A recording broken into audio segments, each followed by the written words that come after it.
It's opening weekend at the premier race meet in the country, while opening day brought plenty of surprises and some early jitters. Today, the Brazilian Lady Eli makes her return to Saratoga. Once in a fight for her life, she's returned to the top of her game with a score to settle. The rematch, Lady Eli and Dickinson, is next on Saratoga Live.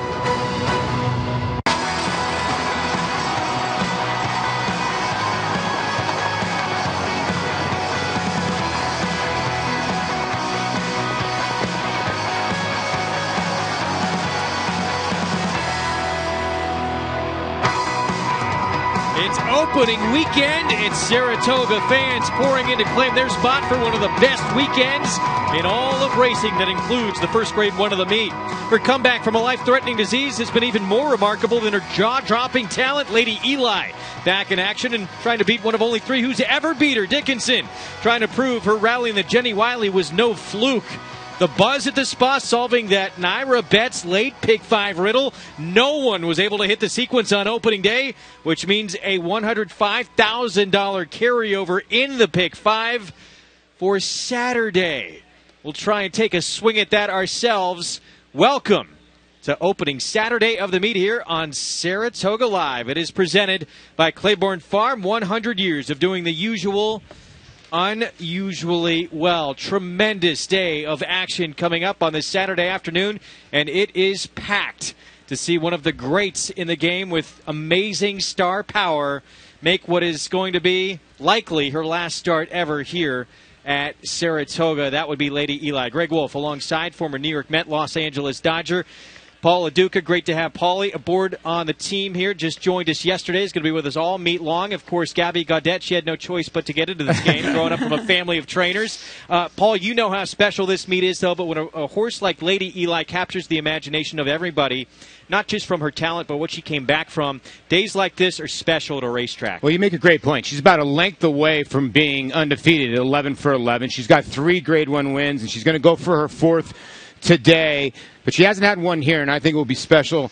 obviously, for the connections who are local. It would be very special. Of course, one of her owners, Jay Hanley, actually, this was the first racetrack that he ever came to with his grandfather, so it has sentimental reasons behind her winning today, but she is just, the adjective that I use to describe her is fierce. All around, in the afternoon and in the morning. Chad Brown, her trainer, doesn't like to play favorites. He can't help it. She's absolutely one of his favorites. And this Diana, by the way, special meaning for him. First Grade 1 that he ever won in his tremendous career. Now the reigning Eclipse Award-winning trainer will try and win it again, and in back-to-back years. Pick 5, we mentioned, no one was able to hit the sequence on opening day. This is something you absolutely want to be part of. It's exclusively available for Naira Betts customers, to New York on-track bettors, and those wagering with a New York simulcasting facility. If you're the only winner, $100,000 in that single winner payout. Of course, we already have a carryover of $105,000, so that's guaranteed anyway. There is the number. If you do not reside in the state of New York, the only way to play this late pick 5 across the country is to get signed up and started with a Naira Betts account. And we're basically giving you a free roll here. Get signed up and started with Naira Betts. Go to NairaBetts.com. If you bet $200, you get $200 free in your account. Use the promo code PICK5 apropos to get signed up and started. Again, you can get signed up and started nationwide with NairaBetts.com. Track conditions brought to you by John Deere. Main track fast. Turf course is firm for today's action. Here's what we'll be bringing you today. The Naira Betts Late Pick 5 begins in race 7, 5.5 on the turf. A wide-open sprint to kick things off. And we have 2 graded stakes on the card today. The Grade 3 Sanford for 2-year-old colts after seeing the fillies go in the Schuylerville on Friday. And, of course, the Grade 1 Diana, the first Grade 1 of the meet. Lady Eli in the rematch with one of only 3 to ever beat her. That was Dickinson, who had a tremendous rally in that Jenny Wiley at Keeneland. We got crew all over the grounds here at Saratoga. Let's head downstairs now to meet up with New York Racing Association handicapper Andy Sterling and one of the top trainers in all of the country who won the Diana, by the way, Tom Amos. Oh, that kind of cheapens the Diana, doesn't it? 1999. Rained off the turf that day, Tom? 1999. Were you out of college Heritage yet? of Gold? Heritage of Gold, 99. Who could forget that day? Honestly, has to be one of the great moments in your training career. Oh, yeah. She won that race. She won the Go for One, a grade 1 here. That and Backtalk Stanford. We run the Stanford today. Those were my highlights of the meets up here. Backtalk wasn't that long ago. I think obviously it's all pick 5 right now. Right. You got to be talking about the Naira Bets pick 5 and what's the pool going to be, and it's going to be interesting to see how big it gets. If there's less than $700,000 today, every dollar you bet, you're getting a positive return on that. For me, there's some keys to that. The track has the main track, and keep in mind, you've only got a couple of, one race in the sequence, the Sanford on the main track. Inside speed has done very well. We did see an outside closer do well in the last race. Just now. That's a factor. The question is, how heavily would you lean on a Lady Eli in the pick 5? Well, Lady Eli is the star of the show, but you have an up-and-coming star in the Chad Brown barn as well, and a horse that really, when she made her debut back at Keeneland, showed she was a horse to be reckoned with and came back and beat Dickinson, who had won the last 5 of 6 on the grass. She's a real big-time horse, too. And, of course, I'm talking about the 2-horse, Antono. Oh, Antono might have been one of the most impressive winners we saw the entire Belmont Stakes card, probably most impressive.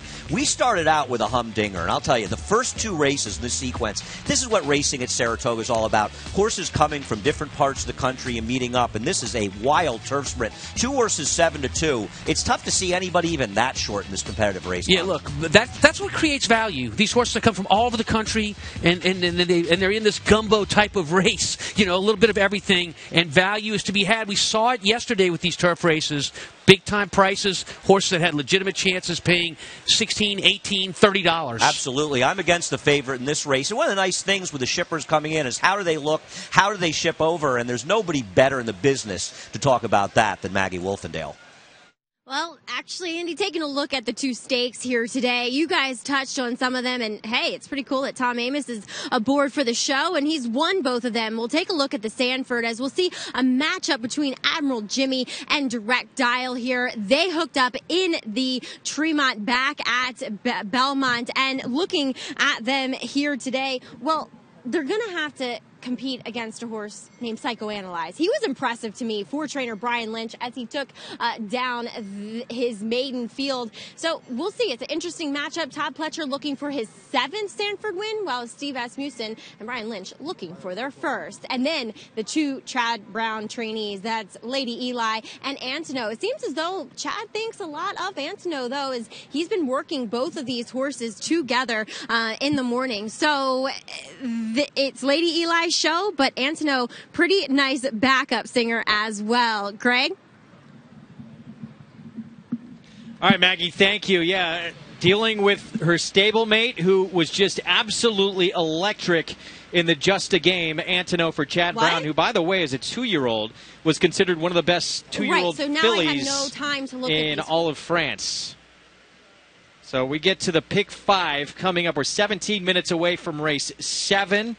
And Paul, Andy, and Tom, they were too scared to take a stab at this pick 5, so we're going to leave it to you. Well, this is tough. It's a tough sequence. We talked about it earlier. I'm going to go 3 deep to start in here. I'm also with Andy. I'm not a fan of your favorite on the outside, the 9 Partly Mocha. I think it's a horse that runs way too many seconds, and maybe his prime is past. Race number 8, 1, 2, 7, and 10. That's a tricky race. Browse in there is a full to imagining. You remember him? He was a darn good turf horse. Any part of that pedigree gets the job done in that race. Race number 9, 2, 3, 6, 7.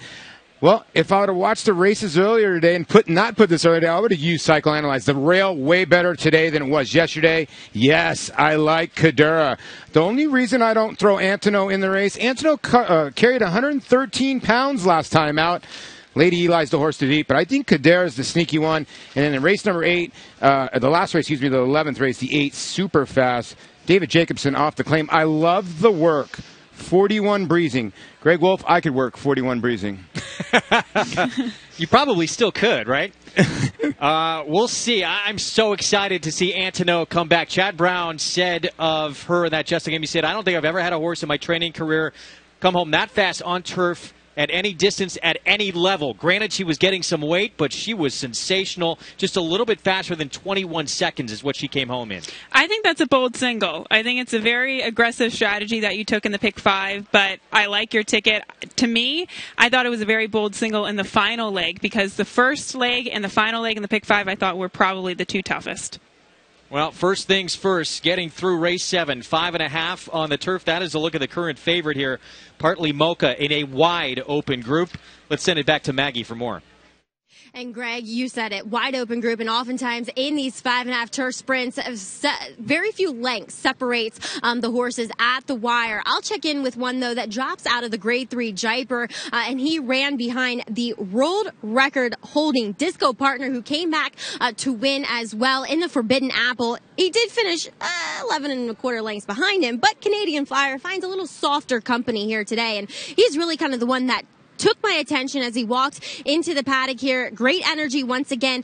He does look the same as what I had seen last time. It's just the fact that he's facing a little lesser as far as competition is concerned. Wesley Ward brings over two very eye-catching horses that both are foreign breds. We'll begin with the Australian bred Evacuation here. We'll get Lasix, comes off of a layoff. We'll see, we don't often see horses coming from the southern hemisphere and nearly halfway around the world. So this is kind of uncharted territory as far as how his horses will do coming from Australia. Certainly looks like a turf sprinter, as he will turn back from a mile to the 5.5. Pretty fit here overall, just that stocky, solid kind of build to him.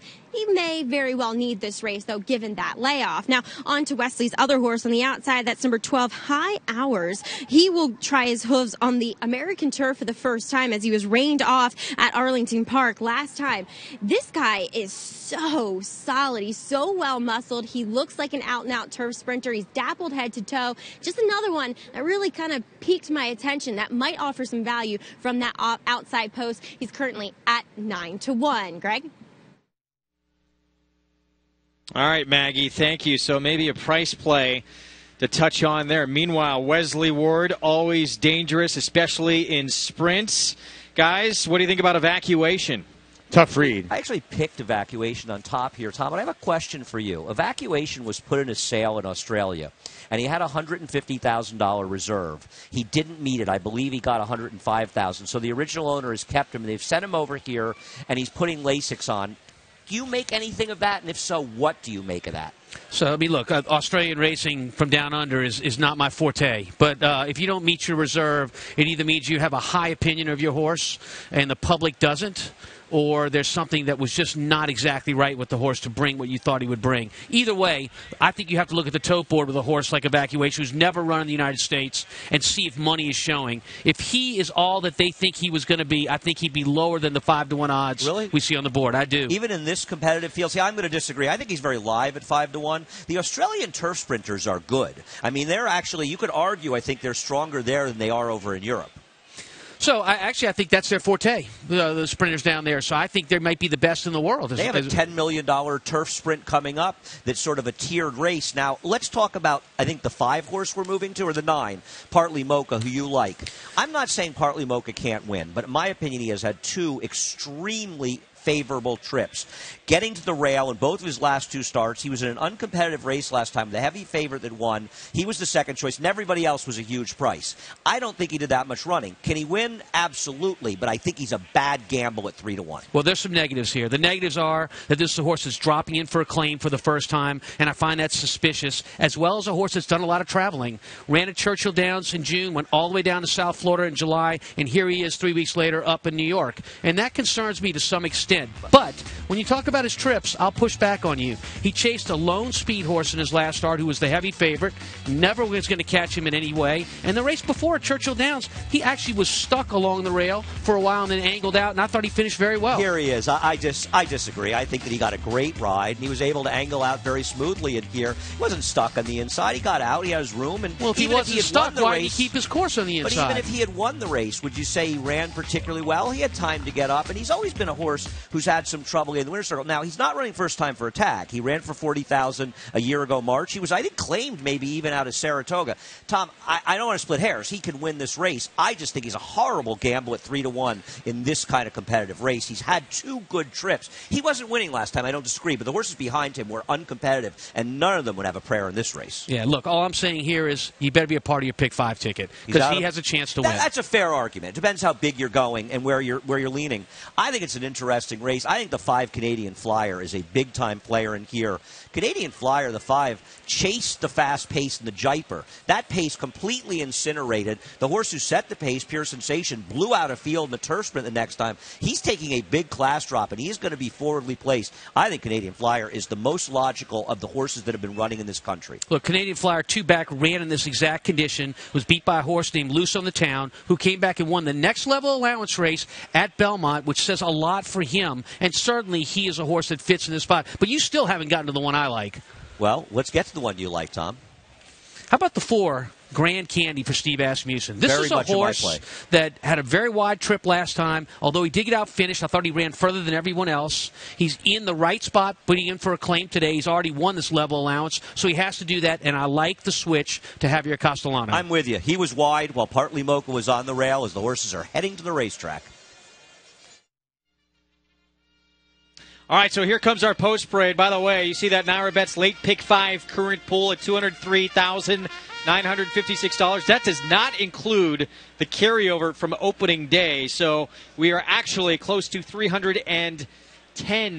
Well, make it $315,000 in that late pick 5 current pool. So again, the number you see on the screen there does not include that carryover. You can watch live racing replays, expert analysis, videos, and workouts all on demand and all in HD with the NYRA Now app. It's the ultimate app for horse racing fans. It's a free download and an absolute must for the fantastic racing at Saratoga. Download that NYRA Now app today.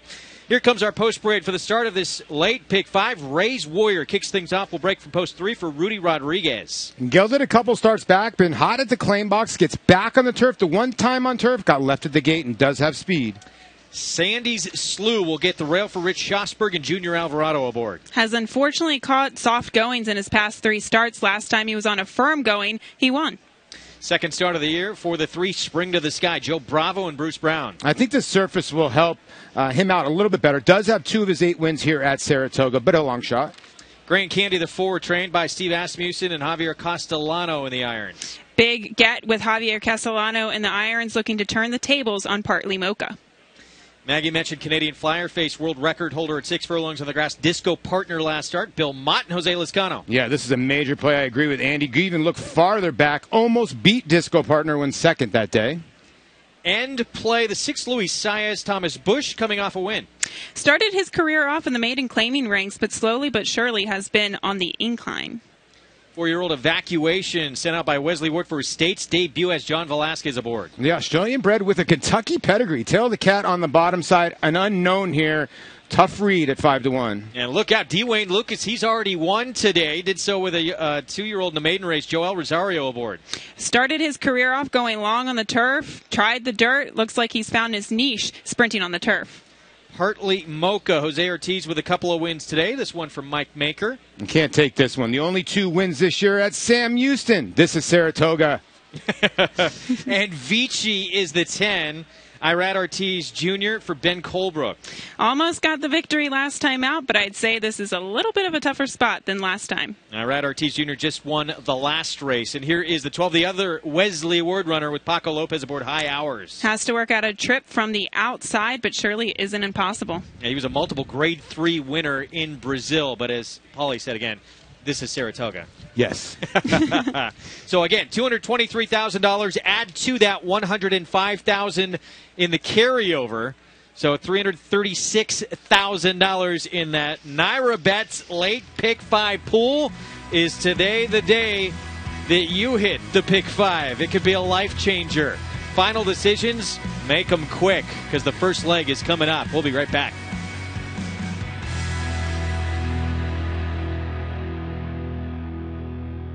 racing and betting. Use Naira Bets to bet on live horse racing from around the world. Bet from anywhere, anytime using your computer or mobile device. Earn valuable reward points on bets. Play in our exclusive promotions and earn cash rebates. Sign up at NairaBets.com and start earning your sign-up bonus today. Naira Bets, racing's best play. Use promo code SUMMER to get a $200 new member sign-up bonus on NairaBets.com. Claiborne Farms Flatter is carrying the flag for AP Indy, rewarding breeders in the sales ring and on the track. Among the nation's leading sires by Grade 1 stakes horses in 2016, this year's stars include Terrace, Upstart, Kobe's Back, Amy's Flatter, and most recently, Paola Queen, winner of the Grade 1 test stakes at Saratoga. Success on the track has led to big numbers in the auction ring as well, with yearlings this year selling up to $425,000. Flatter at Claiborne Farm.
We are back on Saratoga Live on Fox Sports Prime Ticket and MSG Plus. It is Grade 1 Diana Day. Lady Eli back in action yesterday, opening day at Saratoga. So the final race on the card. There was one ticket alive to the 9-horse Dynamic War, which would have taken down the entire Pick 5 pool. This is how close it was in the end. Charles, the tribulations of being a horse player. I mean, listen, we both liked the 4 a little bit, and I had bet the 9, actually, and somebody took a heartbreak for $105,000. They absolutely did. That's very unfortunate, but fortunate for us is we had that really nice carryover. Yeah. There. Well, the Naira Bets Late Pick 5 exclusively, again, available for Naira Bets customers, New York on-track bettors, and those wagering with the New York simulcasting facility. So if you do not reside in New York, the only way to play it nationwide is with NairaBets.com. So look at what great value this Naira Bets Late Pick 5 has been since it's been introduced. The average Late Pick 5 payoff, $2,382. The average parlay, which is based on the, or I should say the overlay, which is based on the parlay, the final odds of each winner in that sequence, 53%. That is incredible value, which that Late Pick 5 has offered. The Late Pick 4, on the other hand, just $414. And it doesn't include yesterday's carryover. If you were going to include yesterday's carryover, you'd bump that number up. Wolfie, $11,000 would be the average payoff if the 9-horse would have won. So now we're going to see today with now a $400,000 pool lined up. This is some good stuff. So closing in on $400,000 in this Naira Bets Late Pick 5 pool. As we get a look there at Canadian Flyer, is taking attention here at 5-1 for Bill Mott. And looking at Canadian Flyer, I do think that he has a big shot. Now, the issue with handicapping pace in turf sprints, it's always kind of difficult. We think that it's going to be a contentious pace up front. I do think that Canadian Flyer is going to be a pace presence. I think he needs to be, because his best running has been when he has been on the lead. He comes out of a very competitive race, but he was well defeated in that race behind Disco Partner. Well, what do you do with that race? I mean, if you go back to where he ran 5 or 6 races ago, he ran well against Disco Partner, threw in that clunker, came back weaker against Gulfstream Park. So now are we saying, is he good enough to beat this type? Yeah, that is my question. Okay. I don't know if he's good enough, but I do think he could be good enough if he makes the lead. Now, meanwhile, Wesley Ward's Evacuation States debut for the Australian runner here, John Velasquez, aboard. We know Wesley's good in these kinds of spots. What do you do with this U.S. debuter? Like I said, a tough read. I thought the board was this was a horse that I wrote down board. Look at the board, 5-1, somewhat getting played. Wesley's horses always break well. And he's always good with his turf sprinters. He knows how to develop them. This horse gets first time leg 6. He comes out of a Group 1. And trust me, sprinters, whether it be dirt sprinters or turf sprinters down in Australia, yes, they're very, very good. With more on Evacuation, let's go downstairs to Maggie. Gabby, couldn't agree with you more, as they are known for their turf sprinters, that's for sure. And an interesting warm-up here from jockey Johnny V aboard Evacuation. He was intent on getting this guy into the bridle as he galloped off in front of me here. I mean, he did give him a couple nudges down the shoulder, and you can see he's gotten a little bit warm, but that's due to the fact that he got a very aggressive warm-up. So I'm sure that he and Wesley Ward are looking for this guy to show a little bit of early speed. Now, interestingly enough, his stablemate got a pretty different one. High Hours. He was actually led with the pony, stayed with the pony with a halter and a lip chain on, just, a gentle chain across the horse's lip to control them. I'm assuming that he's had propensity to be a bit of a rambunctious type, possibly before in pre-race. So you can see he's gotten a little bit on his toes too. But a horse that I think is offering some decent value as of now. Now, Vici doesn't necessarily love to win. I get that. He likes to run second. But at that price, the fact that he looked fantastic here for trainer Ben Colebrook, he gets a little less distance to run over. I think that aids his chances here today. I like Vici here at the Spa. Andy, who do you like? I know you like Canadian Flyer. What I like is the idea that there is incredible value out there for people in the Naira Bets Lake Pick 5. With only $325,000 bet today, with the takeout, because of the carryover, you're actually getting back now almost $1.20 for every dollar you bet. Your expected value is a return of over 20%. There are people getting about 1.5% in the banks now, Tom. You can bet this Naira Bets Late Pick 5 right now in your Naira Bets account, and you expect to get back about 18%, Tom. That is value. That indeed is value, especially if you take my picks over yours.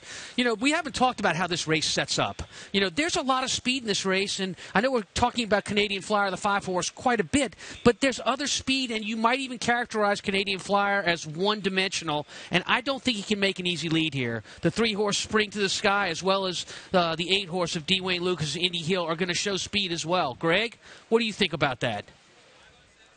There's a ton of speed, and of course you got Wesley Ward runners in here, and we don't know what they do, but Wesley horses really are trained to run fast, so the 7, the 12, they might be sending as well. It's the start of this Naira Bets Late Pick 5. Good luck to all. Here's Larry Colmus.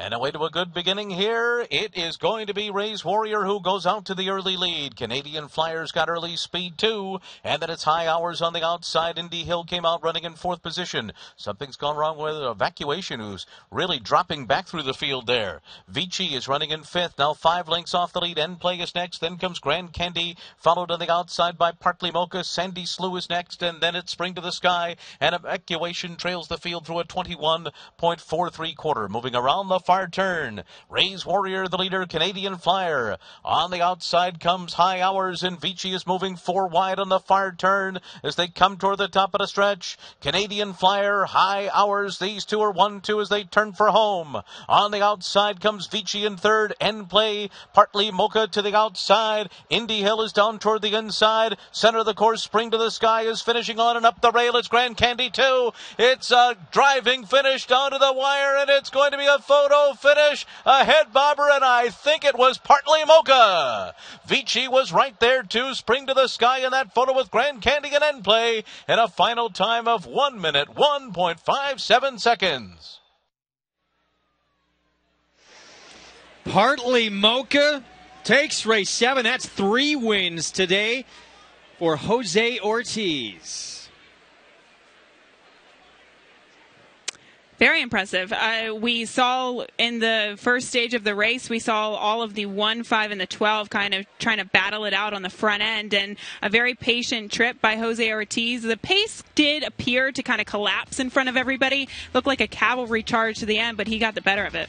Wolfie, someone missed here with the 7 evacuation. Hopefully everything went well there for Wesley Ward, and Johnny V just backed out of the race, but I completely did not like this horse at all. Partly Mocha, both the wins were at Sam Houston. That was the key. Got the job done today.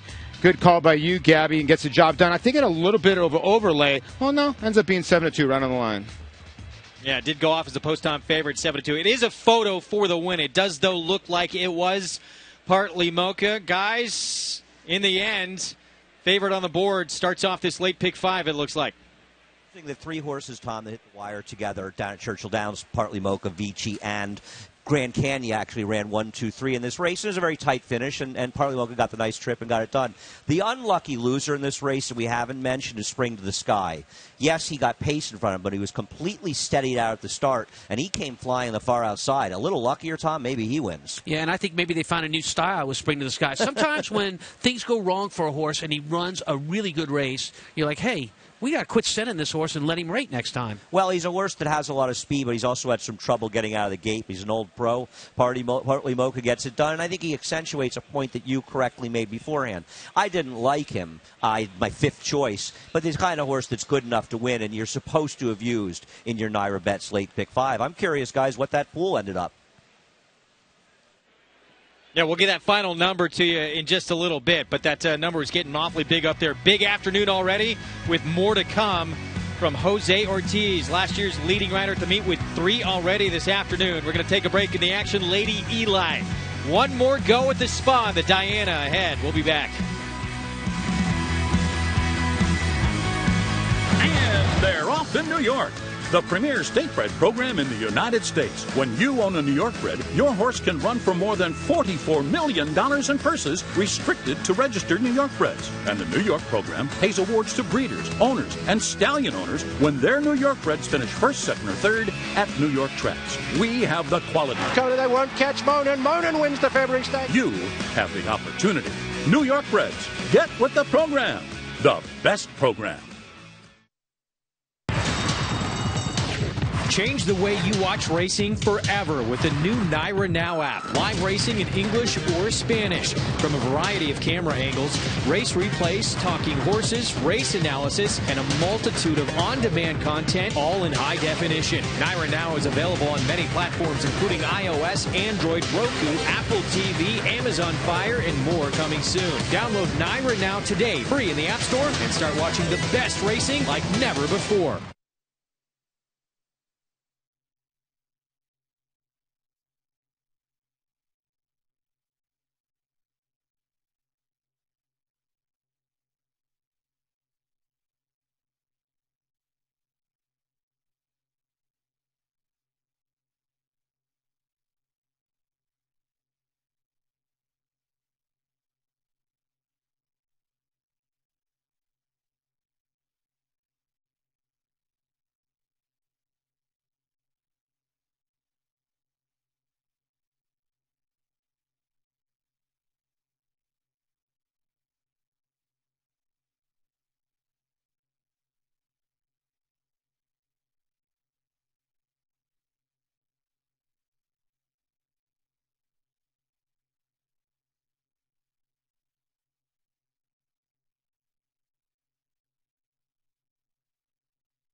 You're watching Saratoga Live, always smiling there in that red jacket. Ken Ramsey getting to the winner's circle here at Saratoga with Partly Mocha.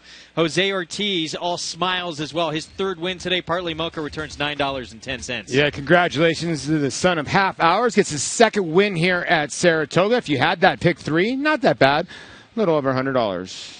Leading rider to meet last year, and early on, the leading rider again through a day and a half. Jose Ortiz standing by with Maggie. And gathering steam here, that's for sure, Jose, into this Saratoga meet. Your third winner of the day aboard Partly Mocha. He was the favorite, and you rode him that way. You're very confident. Yeah, I know the horse, obviously, and Mike always give me a lot of confidence on his horses. He don't give me too many instruction. And I put him where he was comfortable. I tried to follow a horse that I rode last time, Busy, and I know he was going to run in the end. So I tried to follow him and then tip out outside of him and make a run on him. And Jose, you looking forward to the rest of our races on the card. Today, Sanford riding the morning line favorite in Direct Dial. Second place last out in the Tremont. What can you expect from him today? I mean, last time I rode him, I know him a little bit better today. And I expect him to break well and run a good race. And my impression, who might look for the upset with Shug McGahee riding her in the Lady Eli Diana. She is the headliner. Your brother obviously rides at Lady Eli. Can we look for an upset possibly? Of course, yeah. That's what we run the races for. I mean, she's a nice filly. Tough race. We got Lady Eli, Dickinson, Kidura is a nice filly. I mean, I think it's small stake, but a lot of quality. Really nice fillies. I mean. Well, looking forward to watching you ride the rest of this card. Jose, congratulations. Thank you. I appreciate it. All right, Greg, you got to be in it to win it. That's what Jose says. Absolutely. Well, yeah, his older brother, of course, on Lady Eli, and Jose will be on My Impression in that Grade 1 Diana. That would certainly be a tall task. I just think these two kids, the way they talk, I mean, they've been 1-2 plenty times in this meet. Mm-hmm. They're horse race junkies. I think that's what you don't realize. Sometimes when you ask questions to jockeys, they really don't know the answers. He knows what he's riding and what he's getting aboard. They're always well prepared in the afternoons. You know that. And they do their homework. They're big sports. And, you know, they're so competitive with each other and with everybody else in the jocks room. It's just fun to see, especially how they've grown over the past couple of years. Their video game their stories are legend. Ruthless when they play each other in video games. Absolutely. He was a finalist for the Eclipse Award last year. Maybe didn't get it because he didn't have a lot of those big wins. That's changed this year. He had the Manhattan that he won. Of course, he broke through in the Triple Crown with the Belmont as well, as his older brother did the year before.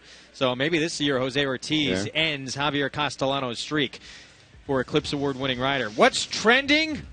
Well, let's look around Saratoga. My spot today, says Julie Chapman, I'm often excited to bet and hopefully win some races. That's always key here to have an exceptional day. With the prices that we had on day one, it might have been rough for some of us. This is from Bradley Wiseboard. Dub sells cumin, 25% of crumb cake.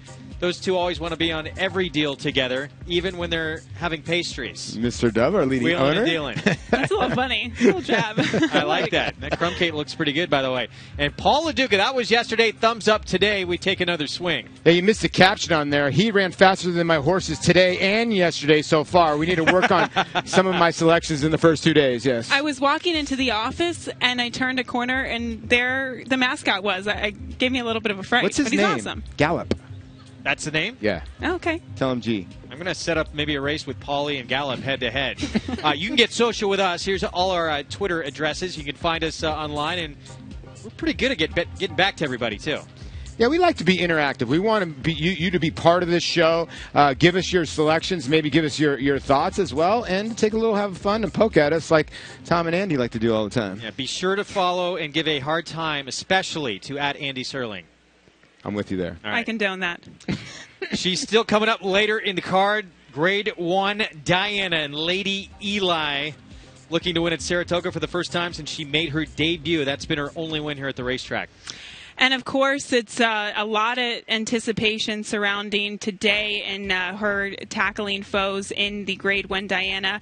There was a lot of anticipation surrounding her off the comeback back in last year's Boston Spa, but talking to her connections, both Jay Hanley and Saul Cumin, anticipation wasn't the only thing that they were thinking about. They lots of mixed emotions going into last year's Boston Spa.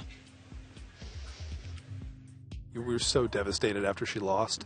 But then that night, when you kind of went back to your house, you sort of took a deep breath and you said, "Wow, she's back and she's okay." And we were waiting to hear from Chad the next day to make sure she came out of the race okay, and she did. And I think within 5 hours of the race ending, we were super excited that we were going to have a chance to campaign her again, and she seemed like she wanted to do more. So it was a tough few hours after, because you lose that undefeated status, and that hurts. But it was a win.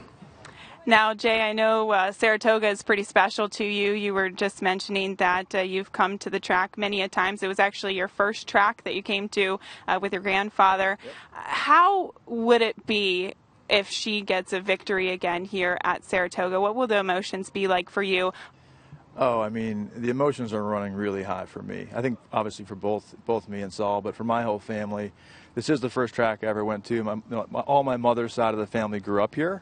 In Glens Falls, in the area, so I came here all the time as a kid. So just to have her back here, and to have her win her first race here in the manner she did it, I still think her first race that she won, which was here, was her most impressive race, possibly. Just the way she did it. If people go back and watch that race, but to have her back here and have a shot at seeing her win here again, just to race here again, is kind of amazing. All right, well, she's coming fresh off of a victory. What's the report from you guys? How's she doing coming into this weekend? So she's doing great. I mean, Chad's very confident. We don't make those decisions. We just listen to our trainer, who's obviously steering us in a pretty good direction, really, since we started working with him 3 years ago. So and it's a tough race. It's a short field, but there's nobody in there that can't win the race, in my opinion. She's obviously coming in at top weight. Chad's got another horse from Juddmonte that's going to be in the race also, who obviously is going to be really difficult to beat. So we're, as Jay said, nervous. We're excited. We've got probably 30 people between the two of us that are coming in just to see her run, and this is we always joke about it. We have enough horses now that it's very rare that we actually get nervous. This is the one that we both can't sleep the night before, so fingers crossed.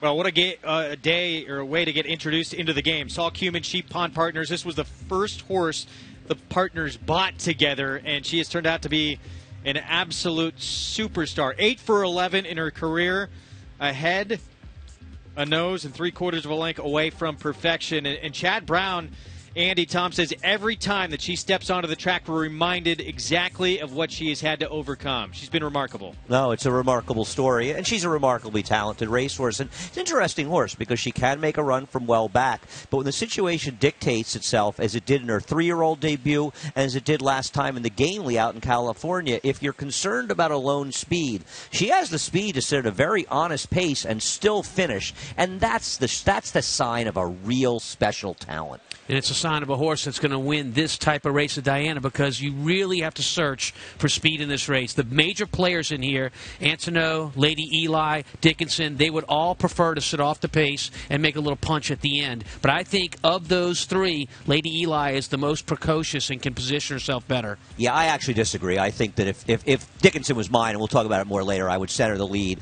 I don't know when speed became such a bad asset in horse racing. Well, it's not but in this Lady small field. Eli, yeah, I think that would go to the lead, and I would go fast and make Lady Eli work. But Lady Eli is too good, perhaps, for these horses, especially if she gets the right trip.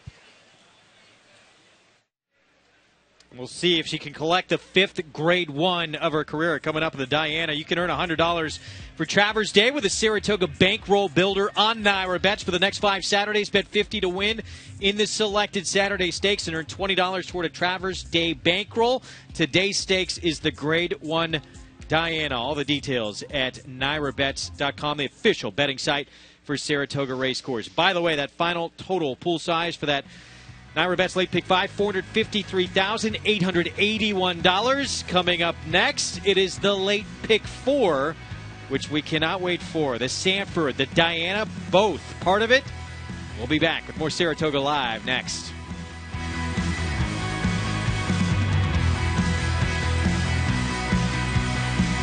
This 3-time graded stakes winning millionaire defeated 20 Grade 1 winners. In the Dixie Stakes, he defeated Canadian champion and horse of the year Up With the Birds and set a new course record at Saratoga. Runner-up in the Grade 1 Manhattan and Shadwell Turf Mile, Ironicus ran 7 triple-digit buyers, including this score in the Fort Marcy Stakes. Half to 4 graded stakes winners, Ironicus has the speed, class, and bloodlines to become the next great sire by Distorted Human. Ironicus at Claiborne Farm. Make NyraBets your home for online horse racing and betting. Use NyraBets to bet on live horse racing from around the world. Bet from anywhere, anytime using your computer or mobile device. Earn valuable reward points on bets. Play in our exclusive promotions and earn cash rebates. Sign up at NyraBets.com and start earning your sign-up bonus today. NyraBets, racing's best play. Use promo code SUMMER to get a $200 new member sign-up bonus on NyraBets.com.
You're watching Saratoga Live on MSG Plus and Fox Sports Prime Ticket. Good to have you with us for opening weekend. That includes Lady Eli making her return on the Grade 1 Diana. Saratoga Racecourse, of course, the summer meet and the place to be. It's underway. Buy a season pass now. Guarantee yourself all of this summer's giveaways, including a Saratoga baseball cap on Sunday, July 23rd. Season passes are on sale now at NYRA.com. Now, opening day by the numbers was pretty substantial. New York Racing Association has invested $29 million in capital improvements at Saratoga. They've showed that newly revitalized children's play area. They've unveiled a historic paddock mutual building to improve that. And how about a 14.5% increase on all sources handle opening day? $20.3 million was handled on opening day. We saw that carryover in the late pick 5. We had a pick 6 carryover and 32,700 plus on hand to catch opening day action.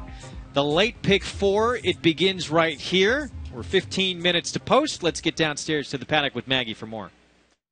And I'll start with a horse that, well, used to be trained by Chad Brown, and that is number 5. Prize to Perfection here will make her first start for Graham Motion. Now, I like what I'm seeing from her. Given that layoff, she's very fit in here.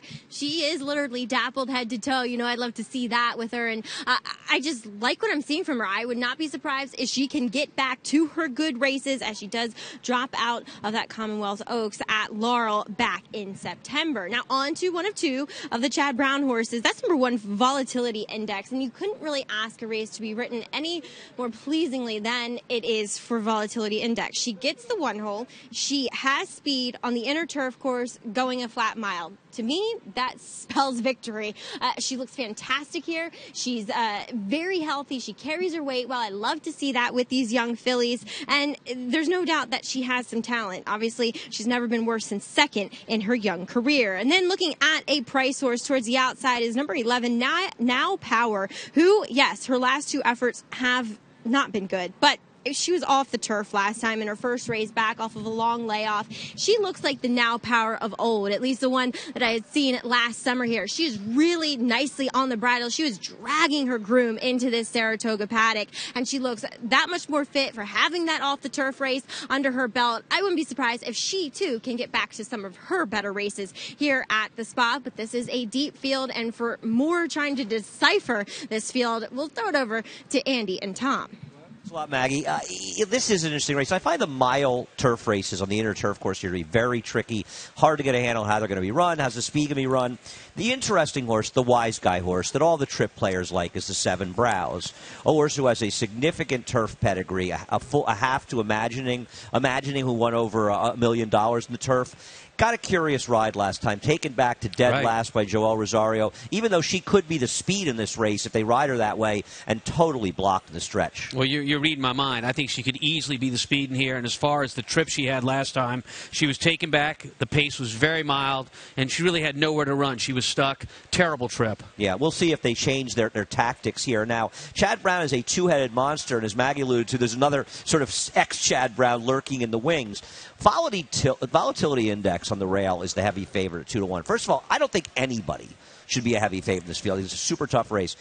I think she can win because Chad wins with these horses, Tom, but she is as dressed up as a horse can get. She has had soft trips in both of her starts in New York, sitting on very moderate paces and getting it done against lesser foes. She meets much tougher horses, and rail or not, she's got to get a trip in here, and I just think she's a terrible gamble at 2-1 and think there are much better bets on the board. Yeah, she won her last race, a first-level allowance race. She's going to be stepping up to the next level, so the competition has all done what she has already done, and because that win was recently, she's going to be giving weight to most of these horses. Yeah, I just think she might get another trip and Chad improves them, but I frankly think that Chad Brown is another runner in this race right outside of her in the 2 Penjade, and she may look a little slow if you look at her last race, the 79 Buyer, but the Buyer figure is a result of a very, very slow pace, and she was back in last beyond a slow pace, and she still managed to win, nailing the pace setter on the money. It was a short price.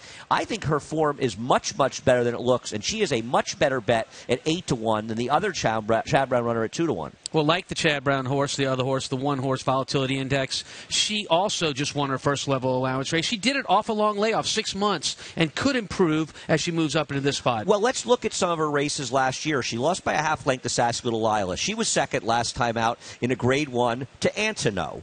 The time before that, she lost to Danilovna. She's come back and won a stake recently down in Maryland. She's run against better horses, and she's been compromised by pace. Now, maybe she'll get compromised again, but I like her as a good horse to use with our 7 Brows. Brows goes the lead. I got a speed. I got a closer. Look for Chad's other horse to go the lead as well, Volatility Index. I think he likes to take his horses and make sure that they don't bother each other in a race if they have their own styles. And in this case, they do. So look for the one Volatility Index to be close up front early, if not on the lead, and maybe set it up for his stablemate, the 2 horse. He does figure to be forwardly placed. Interesting race for sure. Well, there's another look at that half to imagining the 7 Brows. I was working with Andy on Belmont Park Live when she made that turf debut. We were all surprised that she took so far back and didn't show that speed in her turf debut. Yes, this is a filly who showed speed even sprinting on the dirt before, so you would imagine that it would transfer over to the turf. And she just got a horrendous trip. It was very, very unfortunate, guys. We can see it's almost cringeworthy where she's trying to figure out a path under Joel Rosario, and she just can't quite do it even until a couple strides before the finish line. So she really never had the room to go. And I don't quite blame Joel Rosario for the trouble coming down the stretch. I blame him for taking her that far off of the pace. Yeah, I'm with you. The criticism that you have with the 7 is her 2 dirt races before that were a 4-horse field and a 5-horse field. That's the worry. Now you go into an 11-horse field. Now, was there really a ton of speed in those dirt races? 46-3, 46-2. But yeah, I'm with you. She was taken so far back. She was just had too much to do. Maybe someone else did have an issue because Rosario no longer aboard. He's going to be instead on Stella Rose. It's John Velasquez who takes aboard. And you see the recent works, Bullet Drill most recently. I think we're going to see some speed today. I think you will. The 7's going to be placed forwardly here. And let's not say, listen, Stella Rose has got a big shot here on the outside and is taking the most money on the board right now. Here comes our post parade. It is the start of the late pick 4 here at Saratoga on the opening Saturday of the meet. And there is Javier Castellano, 4 straight Eclipse Awards as Outstanding Rider. And off to a great start here as he teams up with Chad Brown on Volatility Index. And there's the other Chad Brown who's being forgotten right now at 8-1, Penjade. Nose winner last time out. She did lose to Stella Rose by 4. That was earlier when she got here to North America here at Saratoga, but she is a player today. Here we go with our post parade, and we start again with Volatility Index, 1 of 2 for Chad Brown, and here's Javier aboard. Good position early. She's run well in all of her starts, but this is her toughest test to date. Ortiz Jr. Yeah, so this is a horse that's going to step up a level after winning her last race, but she did that off a layoff of 6 months. Look for more improvement. Big long shot for trainer Dallas Stewart. She's a true beauty with Paco Lopez aboard. Her best race gives her an outside chance to hit the super. 4 is Scratch the 5, priced to perfection. It's Jose Ortiz for Graham Motion. An ex-Chad Brown runner who was very good against top competition last year. Hasn't run since September. She is pace-dependent with no early speed. 1 of 2 in here for trainer Christophe Clement. Luis Saez rides the 6. Out of her last race, which was on the... And look at her turf record. She's a major contender. Browse, the half to imagining. Start number 2 on the grass, and it's John Velasquez who now takes over. Would benefit from an aggressive ride today. It's always good on these turf courses. Had trouble, significant trouble in her one lone turf start. 29-1 here on the 9. Ancient Goddess, Ricardo Santana Jr. for John Terranova. Santana had a couple winners yesterday. He's a long shot rider, but this would be a tough one to make. And here's the other Christophe Clement runner, Stella Rose. Joel Rosario winds up here. And look, this is another horse that ran really well off a big 6 months layoff. Look for more improvement here. Now Power, the 11, shown a lot of speed over the course of her career. Brian Lynch trainee with Julien Leperoux. Interestingly enough, ran this exact race just a year ago and took a tough beat in the neck. She's going to have to come out running from that outside post. She has speed. 13-1. She'll be making her 3rd career start here at Saratoga. Something for everybody here at the spa, including Holly's favorite burger joint, the Shake Shack. We might need to put it in order. Burger, then wager. Late pick 4 when we come back on Saratoga Live. Stay tuned. Naira Bet's Pick 5 is now available exclusively online at NairaBets.com. Bet the Naira Bet's Pick 5 every race day with a 15% takeout on the last 5 races on the card from the country's best racing at Belmont and Saratoga. Find it nationwide at NairaBets.com right in the Bet Type drop-down menu or at any Naira track or New York OTB location. Naira Bet's Pick 5, racing's best bet. And they're off in New York, the premier state-bred program in the United States. When you own a New York bred, your horse can run for more than $44 million in purses restricted to registered New York breds. And the New York program pays awards to breeders, owners, and stallion owners when their New York breds finish 1st, 2nd, or 3rd at New York tracks. We have the quality. Cody, they won't catch Monin. Monin wins the February Stakes. You have the opportunity. New York breds, get with the program. The best program.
Back on Saratoga Live, fans having fun. And a packed Saturday afternoon here for the first Saturday of the meet. First grade 1, the Diana coming up later on in the show. And the return of Lady Eli. Later today, I want to keep this in mind. Keep playing with Naira Bets after Saratoga card ends with a $250,000 point, I should say, all split on the 5th at Del Mar. Just bet a $10 base exacta in race 5 at Del Mar and win or lose. Split 250,000 points, an easy way to get your Del Mar betting off to a great start. That's coming up later. All kinds of fans and followers of the great Lady Eli, and this looks like it's going to be her last go at Saratoga, and then probably 2 more races she'll try and avenge her narrow defeat in the Breeders' Cup Filly and Mare Turf. Fans are out today to watch the Great Mare, and it is a tough race. Small field, but it is a very compact field that I think she's going to have her hands full today. Meanwhile, our late pick 4 begins here. $664,000 in this pool, and Gabby, priced to perfection. We saw Graham Motion get on the board with a win earlier on today's card. A very impressive winner at that. But Price to Perfection is debuting out of Graham Motion's barn. I actually loved this filly when she was in Chad Brown's barn. She was just competing against really quality 3-year-olds last year. You see Time and Motion in the running lines, Catch a Glimpse when she was really good in the Belmont Oaks. I'm not worried about the layoff here because with 180-day layoffs on the turf coming back, Graham Motion has fantastic numbers. I'm more so worried about the pace scenario and if it develops in favor for her running style because in the past she's been beaten because she does have a tendency to be pace dependent. 5-1 on the board. And the hot hand this afternoon in the irons. Jose Ortiz again with 3 wins already today. We'll see how she fares here off the bench. The daughter of Temple City as we approach close to, well, up and over now, $700,000 in this late pick 4. We have a new audience joining us. We're going to reset our show right now here on Saratoga Live.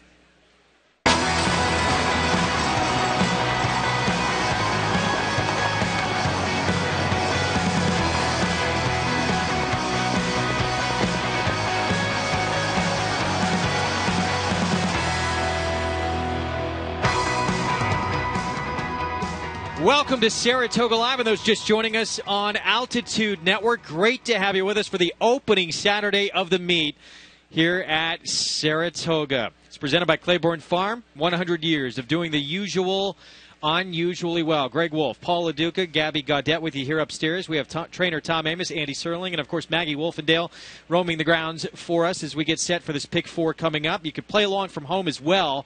If you're watching the races, bet 200 and you get 200 by getting signed up and started with NYRABets.com. Use that promo code PICK5 to get signed up and started. As a NYRABets member, you get exclusive access to the NYRABets Pick5 offer daily.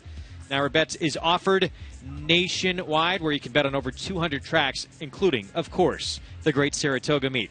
Andy, your final thoughts here as we get close to loading up here to the start of this late pick 4. I have a question for Tom and a thought of my own about the 7 Browse. I like Browse, but I don't think Browse is a good bet at 9-2 in here.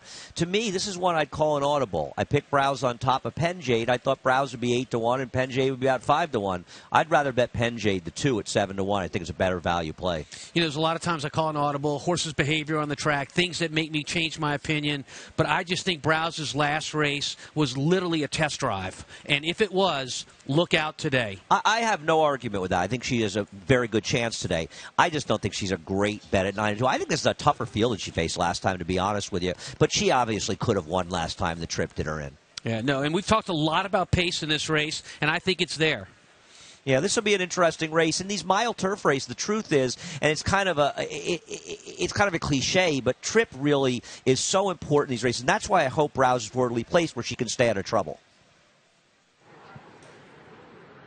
And taking a look at a horse that might also be forwardly placed, given her demeanor pre-race, that is number 10, Stella Rose for Christophe Clement. Now, I've never seen this filly this revved up, especially in the paddock. She was just bouncing consistently on her toes, and looks as though she hasn't necessarily settled down since getting onto the track. Now, you look at her form early on in her career, she had some early foot. Last time out, coming back off of a layoff as a fresh horse, she did show a little more pace than she had in her previous races before going to the bench. So I wouldn't be surprised if we do see her forwardly placed here once again. I know Paul likes this horse. I'm sure he's hoping for that kind of same trip. Greg? Well, she's coming off, Paul, a real nice effort in her 2017 debut. Well, she did beat Penjade a little bit from off the pace, like Maggie was talking about. She came back. She was better than Price to Perfection that day in the Commonwealth Oaks. She's gone backwards since. She's gotten tough post-lot. She gets another one today, but I think they're going to use her a little bit earlier to get her in position. She has to sit outside of Browse, and maybe with the other one in here, Ancient Goddess to 9. I think all the outside horses will at least sort of flow towards the front end. I agree with you, Paulie. And looking at Stella Rose, if you look at her last race, it looked like that she had dead aim on some of the front runners, and she just couldn't seal the deal. That said, it came up to be a very tough race, a very fast race, and she should improve second off the layoff. Yeah, it was her first, start off 6-month layoff, so you expect to have a little extra punch here second off the bench. Well, he's going to need to because he's going to have to use her a little bit early. Now, the 11 on the outside, now power for Julian Leproux, another horse with some speed and is taking money. So, again, look for the outside horses to blast out of there. What happens with Castellano on the inside with the 1? Andy talking about the candy trips. You even thought, Gabby, that this horse has been getting some candy trips. Oh, for sure. I mean, I do think that she's a little bit more versatile. I would imagine that she's going to probably sit a stalking trip from off of those other speed types towards her outside. And she's been capable of successfully rating in the past, but she has been benefited by very slow paces before and sitting close to those slow paces. Loading up here for the start of this late pick 4, over $900,000 in this pool. Chad Brown, he had a win earlier on today's card with Build to Sweet back in race 6. Can Volatility Index give him another? Let's send it upstairs to the voice of the Triple Crown, Larry Colmus, for the call. Ready for the start. They're off. Very even beginning here. She's a true beauty on the inside among the early leaders, but there's plenty of competition. There goes Now Power on the far outside, and there's a firing line of about 6 horses moving for that turn. Browse is right up there in contention. Ancient Goddess is close up too, racing for that turn. Right behind them is Joya Stella, followed by Stella Rose to the outside. And then it's Volatility Index. Break of another 4 back to Pen Jade, and Price to Perfection sits off the pace. 23.46 the quarter as they settle into position up the backstretch. Browse on the inside, battling Now Power for the lead. These two, stride for stride with She's a True Beauty, tracking them from third, a length and a half behind. Ancient Goddess follows in 4th. Joya Stella 5th on the outside. Volatility Index at the hedge in 6th. 5 from the front after a 47.23 half mile. Then Stella Rose to the outside. Pen Jade's got 7 lengths to make up, and on hold is Price to Perfection at the back of the pack. Now Power on the outside, turns up the heat, browses down toward the inside. Here comes 2 runs from Joya Stella and Stella Rose, and they're moving together. Volatility Index is next. She's a True Beauty. Pen Jade let loose on the outside, and Price to Perfection. They're into the stretch with Browse to catch. Browse the leader, a length and a half. Joya Stella, Volatility Index, Pen Jade on the far outside. Then She's a True Beauty down toward the inside. Final furlong. Browse, a length and a half. Volatility Index, Pen Jade on the outside. Browse reaching for the wire. Pen Jade last bid. Got there! Pen Jade runs down Browse. Then Volatility Index and Price to Perfection in 1 minute 34.67 seconds. Beware of the other Chad Brown runner at 7-1. Pen Jade in the final strides. Irad Ortiz Jr. aboard. Well, a lot of pace on early, about 4 or 5 horses to the front end, but the move by Joel Rosario on Stella Rose to 10 quickened this race up completely and changed the whole outset, and the 2 end up running the 7 down here late. How often do we see that? One trainer send out 2 horses, the longer priced wins. Well, it happened again. But talking about Browse too, I thought that she ran an incredible race. Johnny Velasquez was just trying to get her to take a breather on the front end. She was hounded by Now Power the entire way. We can see her swap leads coming down the stretch. She was so dog tired waiting for that finish line, but it came a little bit too late. Pen Jade up in the nick of time. Well, guys, Andy, Tom, that's the Browse we expected to see in that turf debut, and this time much more forwardly placed, runs a good effort, but in the end it's Pen Jade. Yeah, this was a terrific ride by John Velasquez. He was aggressive, and he did the right thing with Browse. She got caught. They went her honest pace, but it wasn't a brutal pace. She ran very well. Pen Jade got there. We talked about this before the race. The one was an underlay, and this horse was an overlay, Tom. And we talked about it before the race, calling an audible and betting. Taking this horse at 7-1 is value. And it was for you, Andy. You called it right from the start. Said she would improve off that race, off the layoff. She did indeed. As far as Browse, the second-place horse goes, look, there's no worse spot to be in than down on the rail, a half a length behind another horse who's dogging you. Let me ask you a question, though. You're the trainer, and I don't disagree. I think you're right.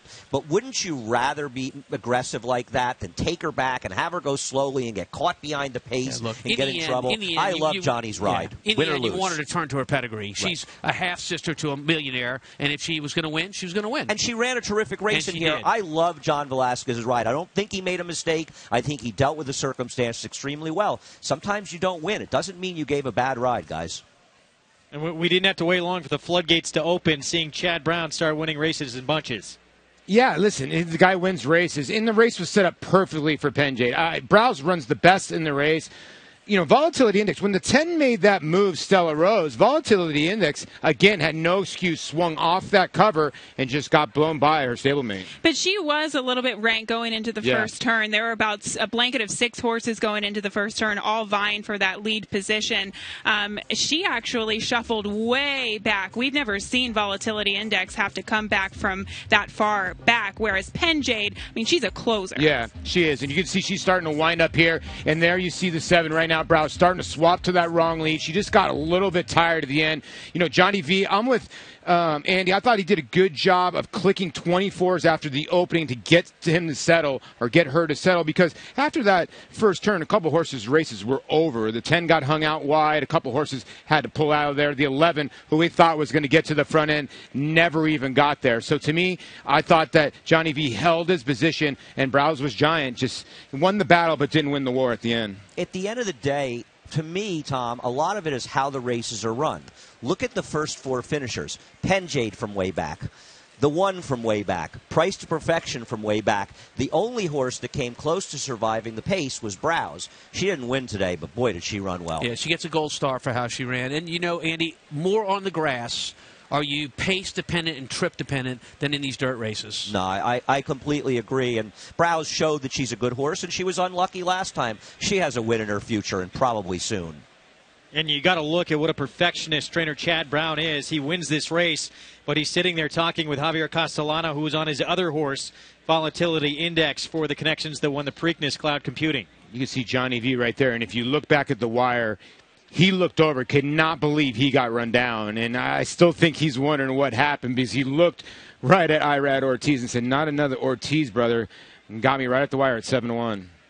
Well, and he did everything right in this race, too, right, Gabby? I mean, he got hampered a little bit by that long shot. Now, Power the 11 probably didn't help, but that's the Browse that we expected to see last time. And Tom and Andy bring up brilliant points in that it's difficult when you're on the lead and you have a horse pressing to your outside, but if the horse on the inside has their neck in front, it's a little bit easier of a situation, right? If you're a half length behind your presser, that's a bad situation to be with. So in my opinion, I think Johnny Velasquez did the best he could in a difficult situation. And Browse, even in defeat, runs a big one, but one to keep your eyes on certainly next time out. But this one, it's about Penjade and Irad Ortiz Jr., couple of wins on the afternoon. So between the two brothers, as you get a look there at Chad Brown, putting down the young one there, the brothers have 5 wins today between the two of them, Irad and Jose. He's got the key to this filly by Air Chief Marshal out of the Montjumer Salvation. Congratulations to Ammerman Racing. The French-bred filly will get the job done, and it seems like the Ortiz brothers always got that big smile on their face. They do, because they win everything. And of course, Irad, there he is. He'll be aboard Lady Eli later in the Grade 1 Diana. Let's head it downstairs to Maggie for more. Here's winning trainer Chad Brown, and Penjade got up in the nick of time. Chad, what were your thoughts when you saw the beginning of the race and about 5 or 6 horses trying to go for the lead? You got to think that Penjade was sitting pretty. I did, and she was avoided all the trouble just being back around nobody, and Irad timed it perfectly. It all worked out. And looking forward to the Diana coming up in 2 races. Antono and the star of the show, that is Lady Eli. What can we expect from these two? And kind of talk us through the race. Where would you like to see them both? I want to lead up to the jockeys. You know, short field, not a lot of pace in there. 2 great horses. But there's a couple other horses in there that can run. And come down to a jockey's race and who runs the race. I believe my 2 are sitting on really good races. They surely look like it, and hopefully heading towards the Jim Dandy. You were cloud computing the Preakness winner this year. What did you think of his work? He worked terrific. I wanted to get him a work over the main track ahead of the Jim Dandy. I thought it went great. Really looking excited to get him running again. Looking forward to seeing him. Congratulations here, though. Thank you. Greg? Awesome. Well, thanks, Maggie. We know how much the Travers means to Chad Brown. It's the one race, even more the Kentucky Derby, that he wants to win. And we'll have more on cloud computing a little bit later on in the show. Irad Ortiz Jr. with the win here on Penn Jade for Ammerman Racing, and Chad Brown, of course, Irad on Lady Eli later. Up next, it's the 2-year-old Colts in the Grade 3 Sanford in an early audition for next year's Triple Crown. We'll be back.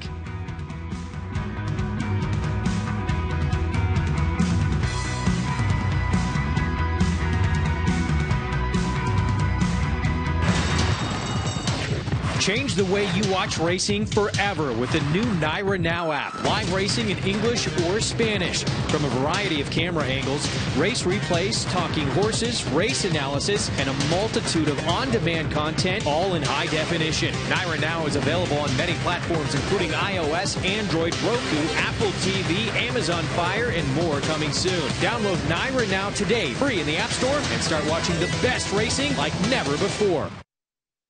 Undefeated in sprint competition, Eclipse champion Run Happy captured 3 Grade 1 victories and set blistering speed records at both Keeneland and Saratoga. In the Breeders' Cup Sprint, he dominated the world's fastest runners, going 6 furlongs in a record-breaking 108 and change. The only horse nominated for 3 Eclipse Awards, Run Happy was crowned champion male sprinter, all the while racing 100% drug-free. Champion, millionaire, record breaker, Run Happy, standing at Claiborne Farm. And they're off. NYRA Bets Pick 5 is now available exclusively online at NYRABets.com. Bet the NYRA Bets Pick 5 every race day with a 15% takeout on the last 5 races on the card from the country's best racing at Belmont and Saratoga. Find it nationwide on NYRABets.com right in the Bet Type drop-down menu or at any NYRA track or New York OTB location. NYRA Bets Pick 5, racing's best bet.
You're watching Saratoga Live. Great to have you with us on this Saturday afternoon.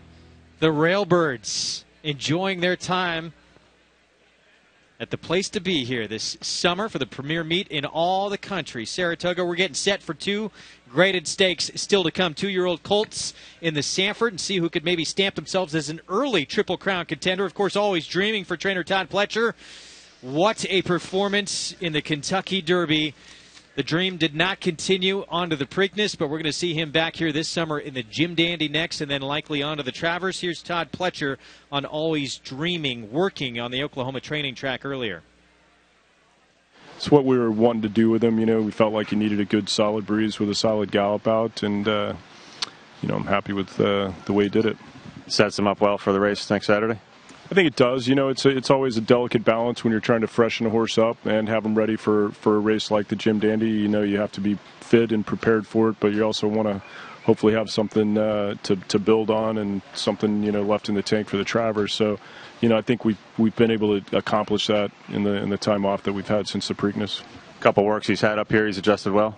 Yeah, he's settled in well. You know, he ran well here last year as a 2-year-old, and the one thing we've seen with him is, he's been able to take his races, over multiple different surfaces, and he's run well at Tampa and Gulfstream on a really slow surface one day, and on a really fast surface one day, and a sloppy track at Churchill, and he ran as a 2-year-old at Belmont and Saratoga. So it seems like when he's in good form, he'll run over whatever track.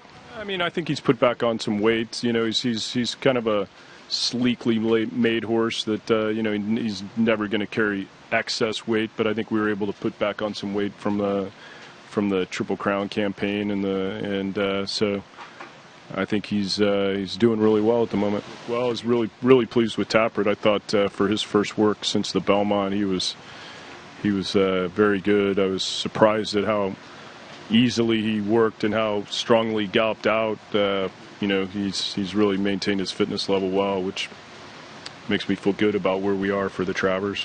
Well, I mean, it's exciting to have, a couple of horses that have the ability level that Tappert and Always Dreaming have, and classic winners, and, so that's very exciting. And, it's, some big races to go, but, when you have, you're fortunate enough to have won the Derby and the Belmont, that's pretty special stuff. But now it's on to the next ones. Not a bad spring for Todd Pletcher. Took 2/3 of that Triple Crown, and Always Dreaming, of course, in the Derby. So impressive on that off-track, Paul. What do you expect now for the summer as we get into the Jim Dandy and the Travers? Well, after his 8th place finish in the Preakness, you start wondering now.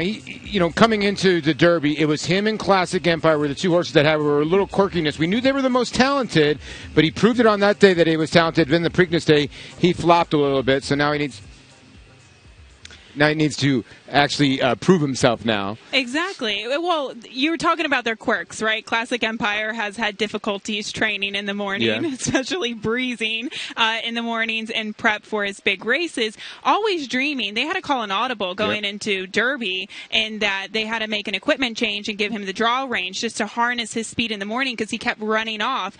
He wasn't really that. It wasn't the case going into the Preakness, and then obviously he was a completely different horse going into the Preakness. But I think what's important is that he's acclimated well here, and he's not showing those antics that he did going into the Derby. The draw reins threw everybody off. Everybody was worried about the draw reins. Oh, he's wearing draw reins. I think it threw everybody off. Then realized how talented he was. I think he was just coming out of his skin. Worked 5 furlongs, 101 and 3 on that Oklahoma training track earlier this morning.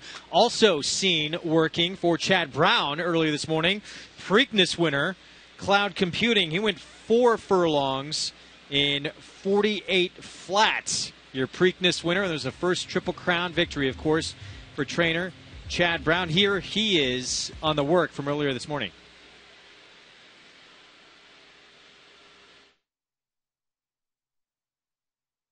He worked terrific on the main track here, and nice to get a work over the track he's going to run on. I thought he went great.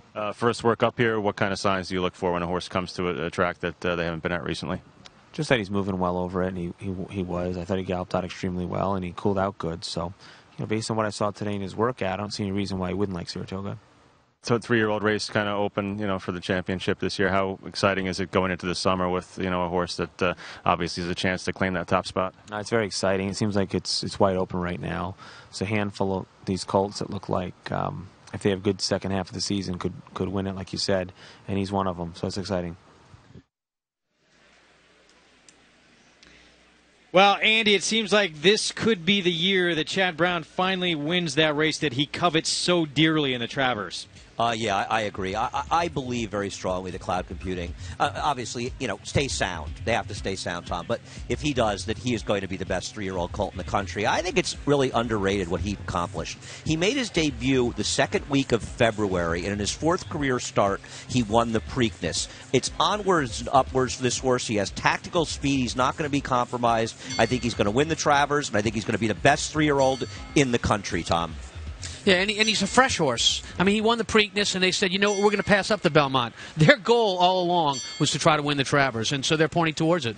I really think he's gonna get the jump on these. I don't think he's getting his due. I feel like he's the Rodney Dangerfield, and I don't disagree. The Classic Empire ran very well, but it's not as though Cloud Computing got lucky in a collapse. He was sitting, Tom, just 2 lengths behind him in the Preakness. Right, and going to the Kentucky Derby winner, Always Dreaming, they talked about draw reins on him. Draw reins are a way for a rider to use leverage on a horse when he's galloping, makes him keep his head down, makes him do all the things he's supposed to do rather than the antics he was doing before the Kentucky Derby. I'm going to be very interested to see if he bounces back in the Jim Dandy. He may have a tactical edge over Cloud Computing, but in my opinion, he has no talent edge over Cloud Computing, and I am looking forward to seeing those silks in the Klarovich stable silks after the Travers. Yeah, Klarovich Stables, of course, with that Preakness win. Seth Klarman, just 6 years old when he moved to Baltimore. Grew up not far from Pimlico, so that victory was so special to those connections. And Klarovich Stables' own thoroughbred since 2000, teamed up in 2006 with William Lawrence. They named most of their horses with financially oriented names. Practical Joke, really the exception, but they are loaded with nice 3-year-olds this year. They really are. Can you imagine the year that they're having right now? They win the Preakness with Cloud Computing. They've got a very, very nice horse, whether it be 1 turn or 2 turns with Practical Joke. They've had so many nice horses in the past. One of my favorite horses for Klarovich, actually, was Currency Swap. We're dating it a couple years ago. But, yeah, they've had a tremendous amount of success in their career so far. We're going to take a break in the action. Grade 3 Sanford for the 2-year-old Colts. Coming up next from Saratoga. We'll have it for you when we come back. Make Naira Bets your home for online horse racing and betting. Use Naira Bets to bet on live horse racing from around the world. Bet from anywhere, anytime using your computer or mobile device. Earn valuable reward points on bets. Play in our exclusive promotions and earn cash rebates. Sign up at NairaBets.com and start earning your sign-up bonus today. Naira Bets, racing's best play. Use promo code PICK5 to get a $200 new member sign-up bonus on NairaBets.com. Selected sales, superior results. Success starts at Saratoga, the #1 ranked yearling sale in North America. Eclipse Award-winning Songbird was bought at Saratoga Fasig-Tipton. Where will you be this August? Eclipse champion Stellar Wind is a Fasig-Tipton Saratoga grad. Where will you be this August? The Fasig-Tipton Saratoga sale, August 7th and 8th. Where will you be?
We are back on Saratoga Live. Great to be with you. Getting set for the Grade 3 Sanford, originally named for one of Saratoga's original horse racing families who entered horses at the Spa as far back as 1880.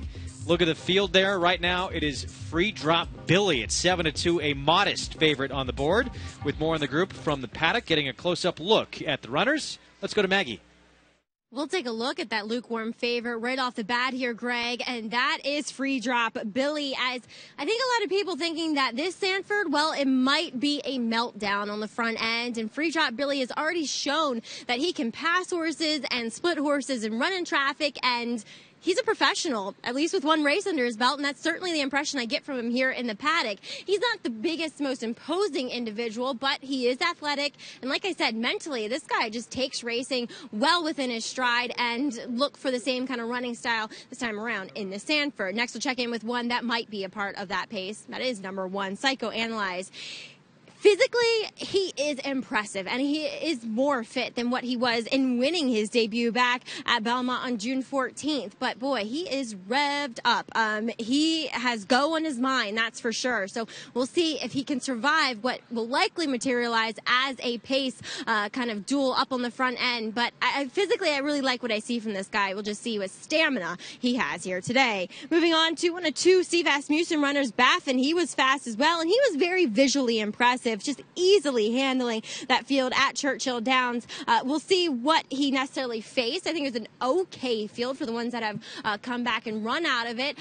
He physically very mature looking. I like what I see from him. I mean, he looks more kind of like a 3-year-old in the paddock than the rest of his 2-year-old competition here. I like what I see from Baffin, this son of Justin Phillip, who will go out for the same trainer. Then finally, number 8 is Naughty Boy, who was flattered by the West Point Grand Motion horse, who won earlier on the card, but that was going long on the turf. This is going short on the dirt, and he did win on the turf. I spoke to his trainer, Erin McClellan, and she does feel confident that he should handle the main track here at Saratoga. To me, physically, he does look a little more turf meant, but he is got some size, he's got some ranginess to him, so I don't think that distance will be a problem with him, and he's another one that has shown he can pass horses, which I think is essential in these types of races. But Andy, who do you like here?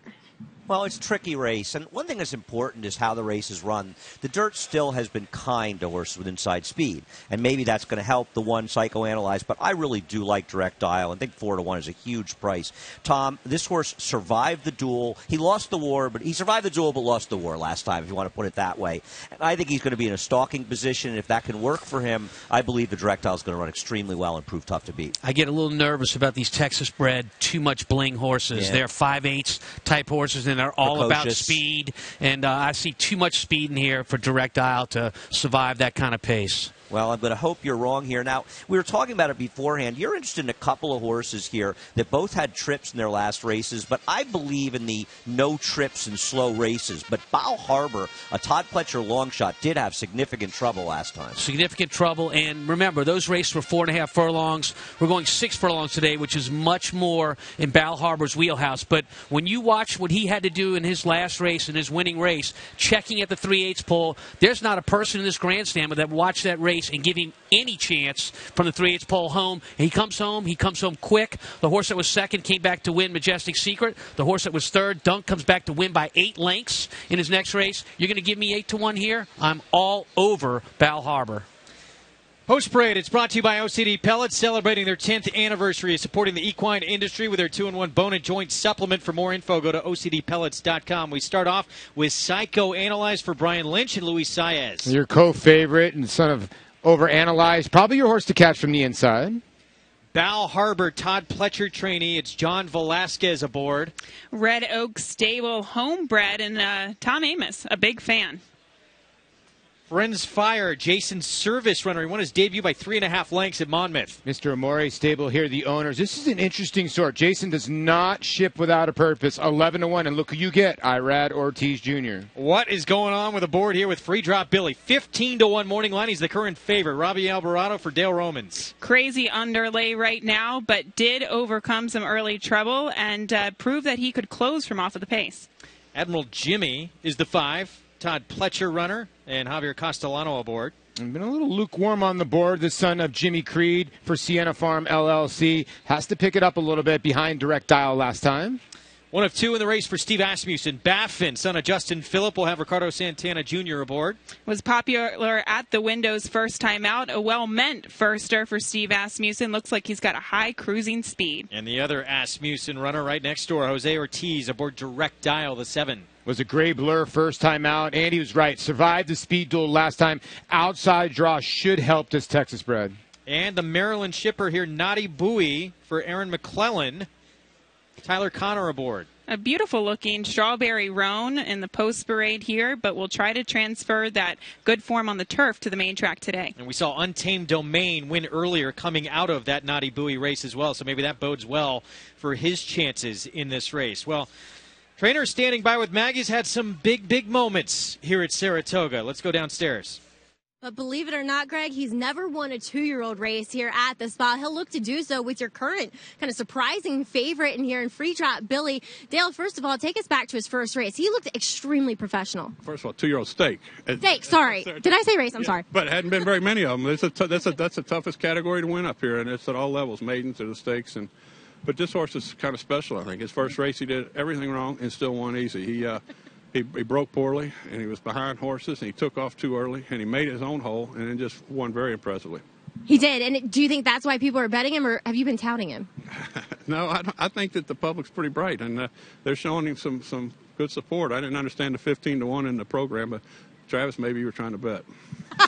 Travis is always trying to bet. Travis Stone, our morning line maker. And Dale, you've obviously had a lot of success here up at the spa. Is there any horse other than Free Drop Billy we can look forward to seeing from you? We've got several nice ones. A couple more 2-year-olds. Dak Attack that he won at Churchill, and the horse that was second was Wayne's horse that won so impressively today. We'll probably bring him up for the special or maybe the last race in the meet. And a horse called Hollywood Star may show up for the hopeful. All right. Well, looking forward to your babies. Let's get off the board here with the Saratoga 2-year-old stakes win. Best of luck. Thank you. Greg?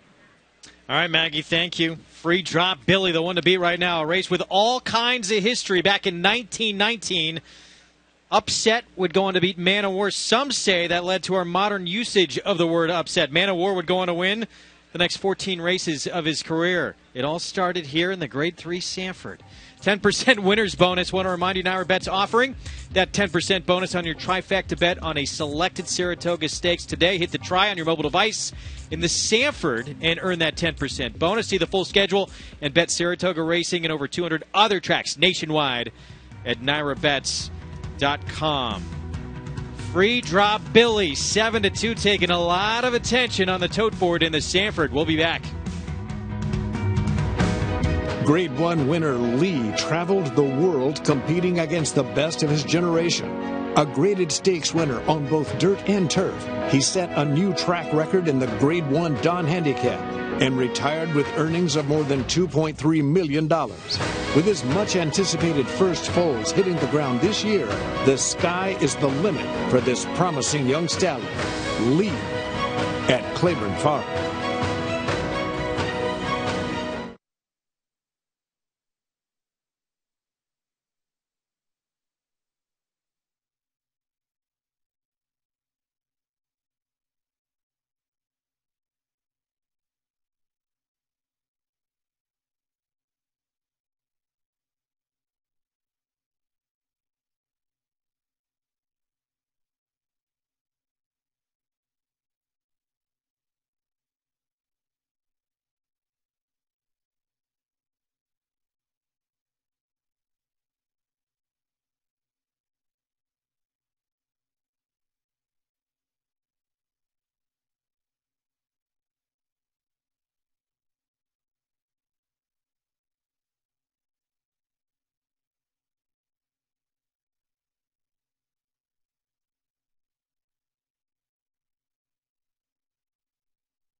Packed house here at Saratoga. You're watching Saratoga Live. Thanks for spending part of your Saturday afternoon for us here in the opening Saturday of the meet. There is Bal Harbour for trainer Todd Pletcher. He is looking for an unprecedented 7th Sanford victory. Currently tied for 6th all-time with John Gavers Sr. And this is a son of First Samurai Claiborne's sire, who is pretty darn good as a 2-year-old, winning both the Hopeful and the Champagne in his 2-year-old season, as you see him there in Paris, Kentucky, at the Claiborne Farm.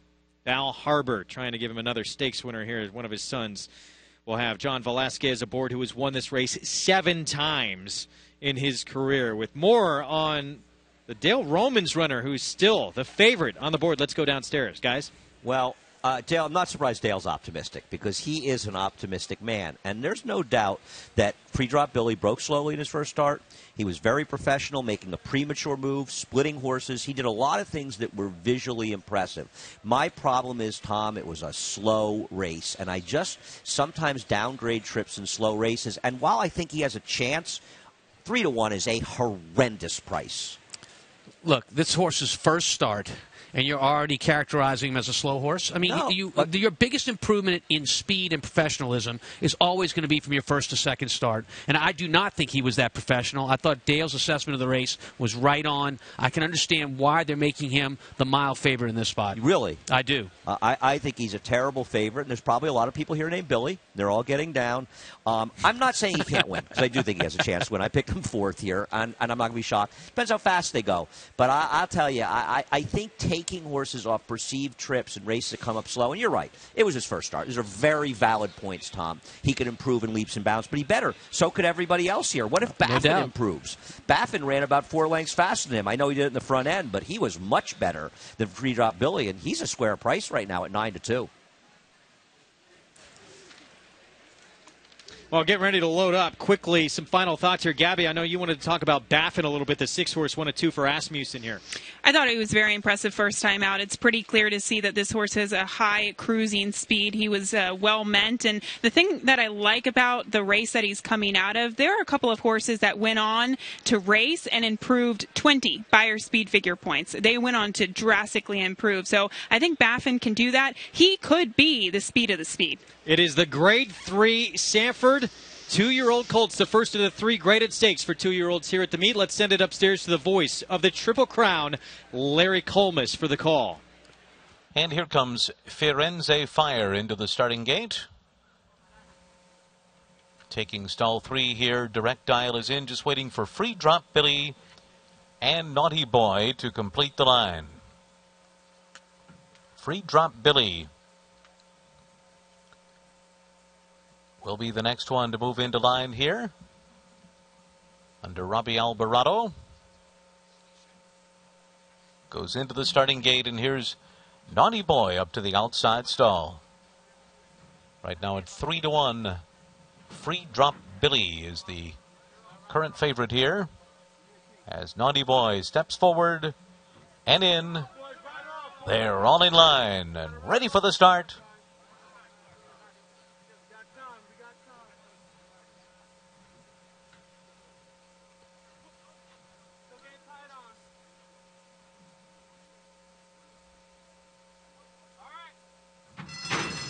They're off in the Sanford, and Baffin comes out running on the lead. Direct dial on the outside. Psychoanalyze is sent on through with Bal Harbour. Firenze Fire is 5th early on, and then comes Naughty Boy and Free Drop Billy, and Admiral Jimmy's been outrun early on. So they fly up the backstretch here in pursuit of Ricardo Santana Jr. and Baffin, who head to the half-mile pole in front through the first quarter mile in 22.27 seconds. They lead it by a length and a half to direct dial. Then Psychoanalyze, Firenze Fire to the outside. Free Drop Billy 5th at the fence, 5 from the front. After that, it's Naughty Boy, followed by Bal Harbour dropping back, and Admiral Jimmy at the back of the field. Around the far turn, Baffin in front. Here's Firenze Fire, moving up right alongside Free Drop Billy. Into contention, swings up on the far outside. Psychoanalyze cuts the corner, 46.06 the half. They're into the final furlong. Firenze Fire in front with 1 furlong to run. Free Drop Billy tries to run him down in the last 16th. Baffin is still third. Firenze Fire and Free Drop Billy coming down to the line in the Sanford. Firenze Fire's the winner. Free Drop Billy was second, Psychoanalyze was third, then a photo between Bell Harbor and Baffin, and a final time of 1 minute 11.50 seconds. Firenze Fire, who debuted at Monmouth for Jason Service, takes the Grade 3 Sanford. Well, Jason Service knows a thing about winning big races, and so does Irad Ortiz Jr. Is he going to get a nice little double here? The 4 ran his race, Gabby. The 3 was just a little bit better. These two colts were much the best here. He was, and you look at some of these horses on paper and you think it's going to be a little bit of a battle up front, but we saw that Baffin was the clear pace setter in here. He just couldn't sustain that speed, but Firenze Fire and Irad Ortiz taking advantage of that. Irad put this horse in a perfect position as the pace was falling apart, but Free Drop Billy, he looked well meant, he just couldn't get up. Third win today for Irad Ortiz Jr., matching his brother Jose. Free Drop Billy winds up second. And guys, these two were absolutely the best of this bunch. I really feel strongly that the winner was the best horse. A horse that none of us really paid any attention to, and I know I didn't like, but I thought Irad Ortiz made the first move against the speed, and he was still able to hold off the closers. To me, that signifies a horse who was simply best. Yeah, you know, the pace wasn't all that hot, Andy. No. 46 and change for the half mile. He had the best position to get to the wire first at that point, and probably better position than Free Drop Billy. I think that's a fair assessment. I can't argue with that. It was a quick first quarter, but they went very slow the second quarter. They kind of slowed it down quite a bit. No excuse for Baffin. As you said, both the first two ran well in this race. So Firenze Fire at 12-1. We had a filly in the Schuylerville yesterday for the 2-year-old fillies who had never run on dirt coming in from Woodbine to win, and now we have a horse coming in from Monmouth for Jason Service winning against the big boys. Obviously, Jason Service won a lot of big races in his career, but nice performance as you get a look at your winning trainer right there. Mm-hmm. And now some options for Firenze Fire. Yeah, there is some options. Son of Poseidon's Warrior, and you can see homebred here from Mr. Amore Sables, and no stone unturned. Jason's making sure that he's cooling out just fine on the way back. I feel like the one Psychoanalyze should get a little attention here. He didn't break that sharply. He rushed up inside of Baffin, sort of steady behind that one in the backstretch, and still managed to run third in this race. I think he might be one that actually kind of gets missed a little bit, and for a second-time starter, he ran okay here. Yeah, we'll see. I know Brian Lynch had big expectations with Psychoanalyze coming into this race, and he looked very good, obviously, in his debut. Winds up hitting the board. Let's take a look at the one here down on the inside.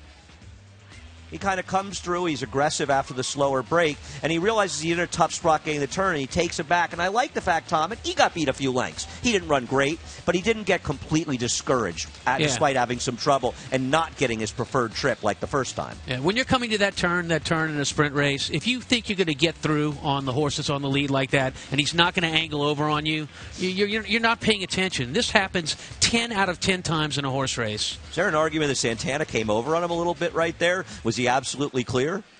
Look, to me, that's horse racing. Yeah, that's fair.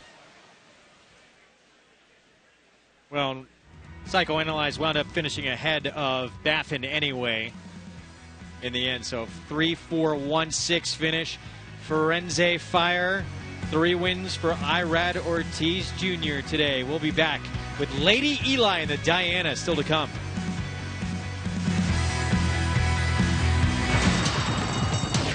Change the way you watch racing forever with the new Naira Now app. Live racing in English or Spanish from a variety of camera angles, race replays, talking horses, race analysis, and a multitude of on-demand content, all in high definition. Naira Now is available on many platforms, including iOS, Android, Roku, Apple TV, Amazon Fire, and more coming soon. Download Naira Now today, free in the App Store, and start watching the best racing like never before. And they're off. NyraBet's Pick 5 is now available exclusively online at NyraBets.com. Bet the NyraBet's Pick 5 every race day with a 15% takeout on the last 5 races on the card from the country's best racing at Belmont and Saratoga. Find it nationwide on NyraBets.com right in the Bet Type drop-down menu or at any Naira track or New York OTB location. Naira Bet's Pick 5, racing's best bet.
You're watching Saratoga Live. Greg Wolf, Paula Duca, Gabby Gaudette with you upstairs here at the Spawn. The opening Saturday of the meet. Frenzy Fire surprising quite a few, I would say, here in this Grade 3 Sanford with this performance.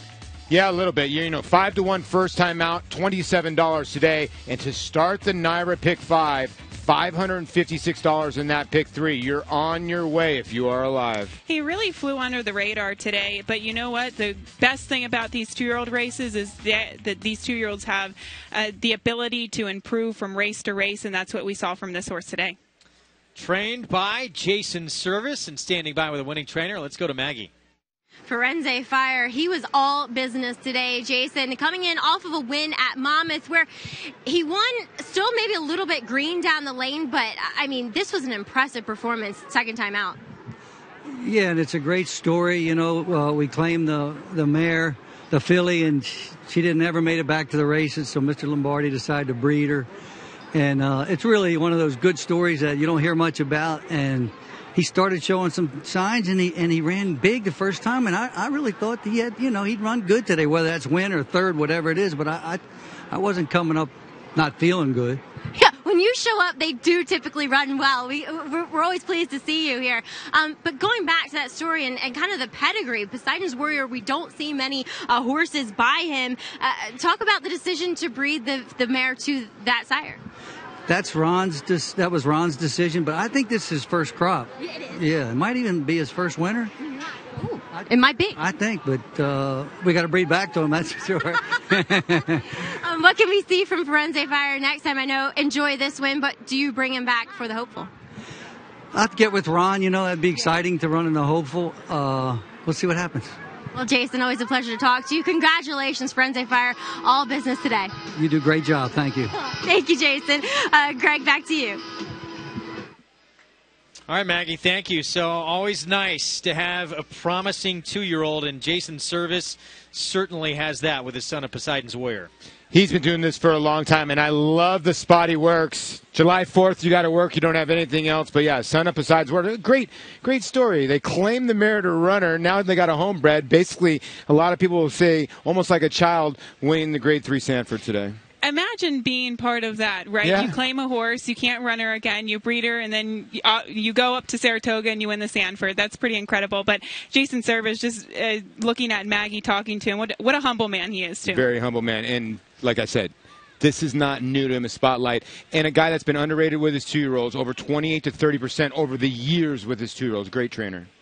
Well, it was right here at Saratoga last summer where we saw the arrival of an absolute superstar. It was in the Travers, and Arrogate made his presence known with a record-setting performance. Of course, he is back in action later today out on the west coast at Del Mar in the Grade 2 San Diego Handicap. Probably going to be 1-20, and probably should be. What he's done, like I said yesterday, I still can't believe he passed California Chrome off that long of a layoff to just stamp himself as the best, and then went on to the Pegasus, and then after the Dubai World Cup, that's all you needed to see. You end up looking now, who beat him the first time is Westbrook, who's turned out to be a darn good horse, too, as well. Accelerate there. But we're watching something special here. Well, the funny thing about the 3-year-old scene last year, right, everybody was kind of confused in terms of who would take top honors, and all of a sudden the Travers rolls around, and it was the most incredible performance I think I've ever seen in my entire life. On top of that, he goes and wins the Breeders' Cup Classic. He wins the Pegasus World Cup. He doesn't break in the Dubai World Cup, and he showed a tremendous amount of heart to be taken out of his running style, overcome a horrible trip, and still win easily. I mean, this is a horse that we haven't seen in quite some time. The last 3 horses he's beat, Greg Wolf: Gunrunner, Shaman Ghost, and California Chrome. You run those 3 resumes, they're pretty good resumes. And Keen Ice. Yes. Don't forget about Keen Ice. I'm sorry. Only 2 horses ever have finished in front of Arrogate. One of them's in the race, Andy Serling. Well, he is one of 436 horses to have beaten Keen Ice, so I don't think that makes it impressive. I just hope that people can appreciate true greatness when they see it.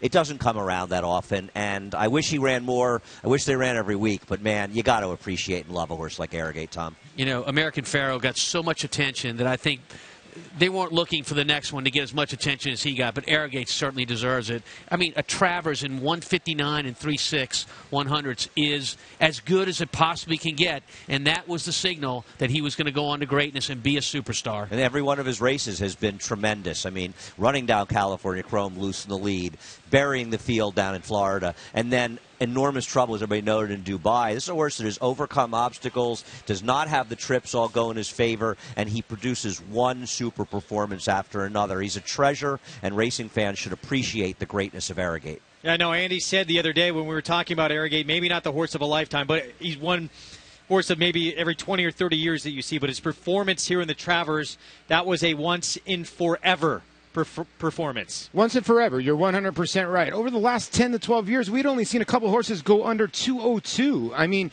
let's be honest. And those other horses were Bernardini and some great horses. This horse stopped the clock in under 2 minutes in 159.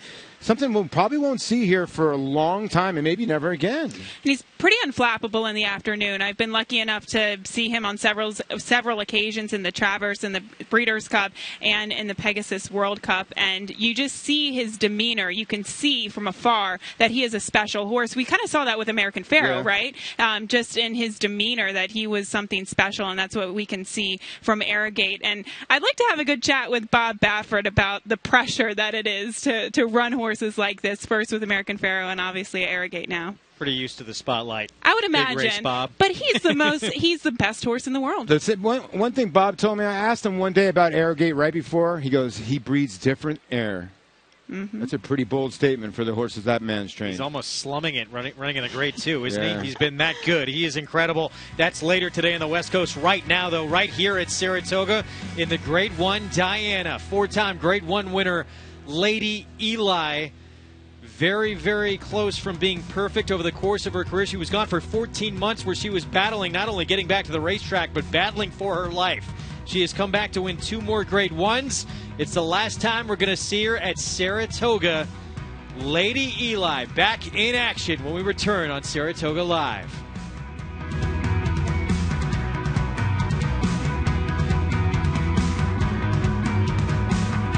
Make NyraBets your home for online horse racing and betting. Use NyraBets to bet on live horse racing from around the world. Bet from anywhere, anytime using your computer or mobile device. Earn valuable reward points on bets. Play in our exclusive promotions and earn cash rebates. Sign up at NyraBets.com and start earning your sign-up bonus today. NyraBets, racing's best play. Use promo code PICK5 to get a $200 new member sign-up bonus on NyraBets.com.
Solvig is launching an outside bid. Beefeater Baby toward the inside.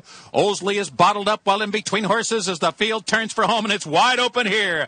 Babet's got a short lead. Tate's Creek is right there. Here comes Voodoo Dancer on the far outside. Voodoo Dancer, Babet, Tate's Creek, the three of them headlong into the final furlong. Snow Dance is in behind them fourth. Far outside, Blue Moon coming hard late. Tate's Creek, short lead. Voodoo Dancer, Babet. They're coming under the line, and it is too close to call. Desperately close between Tate's Creek and on the outside, Voodoo Dancer. Those two were inseparable at the finish, and it's a three-way photo for third.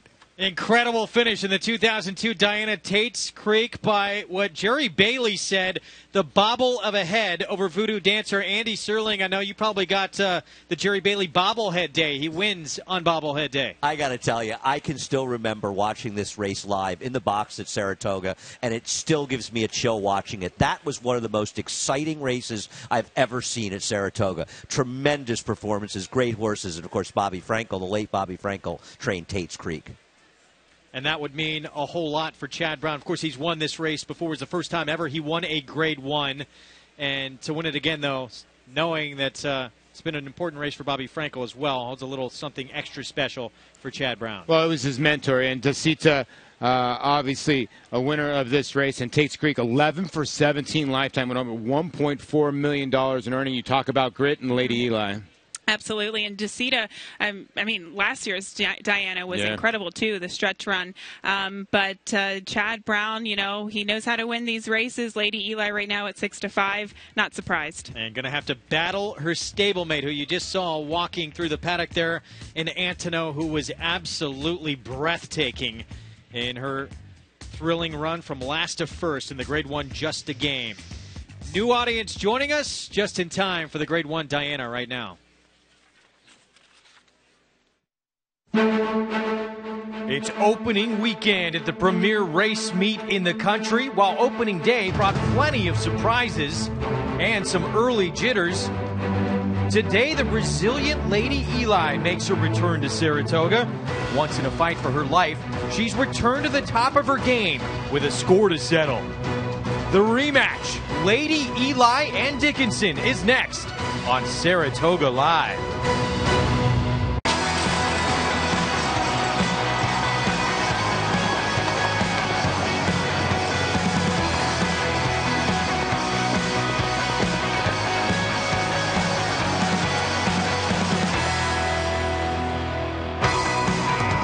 Welcome to Saratoga Live, and those watching on Fox Sports 2. There she is for trainer Chad Brown, the great Lady Eli, at one point gone for 14 months while her life was in danger. She's made it back. She's come back to win 2 Grade 1s, and she has been absolutely sensational over the course of her career.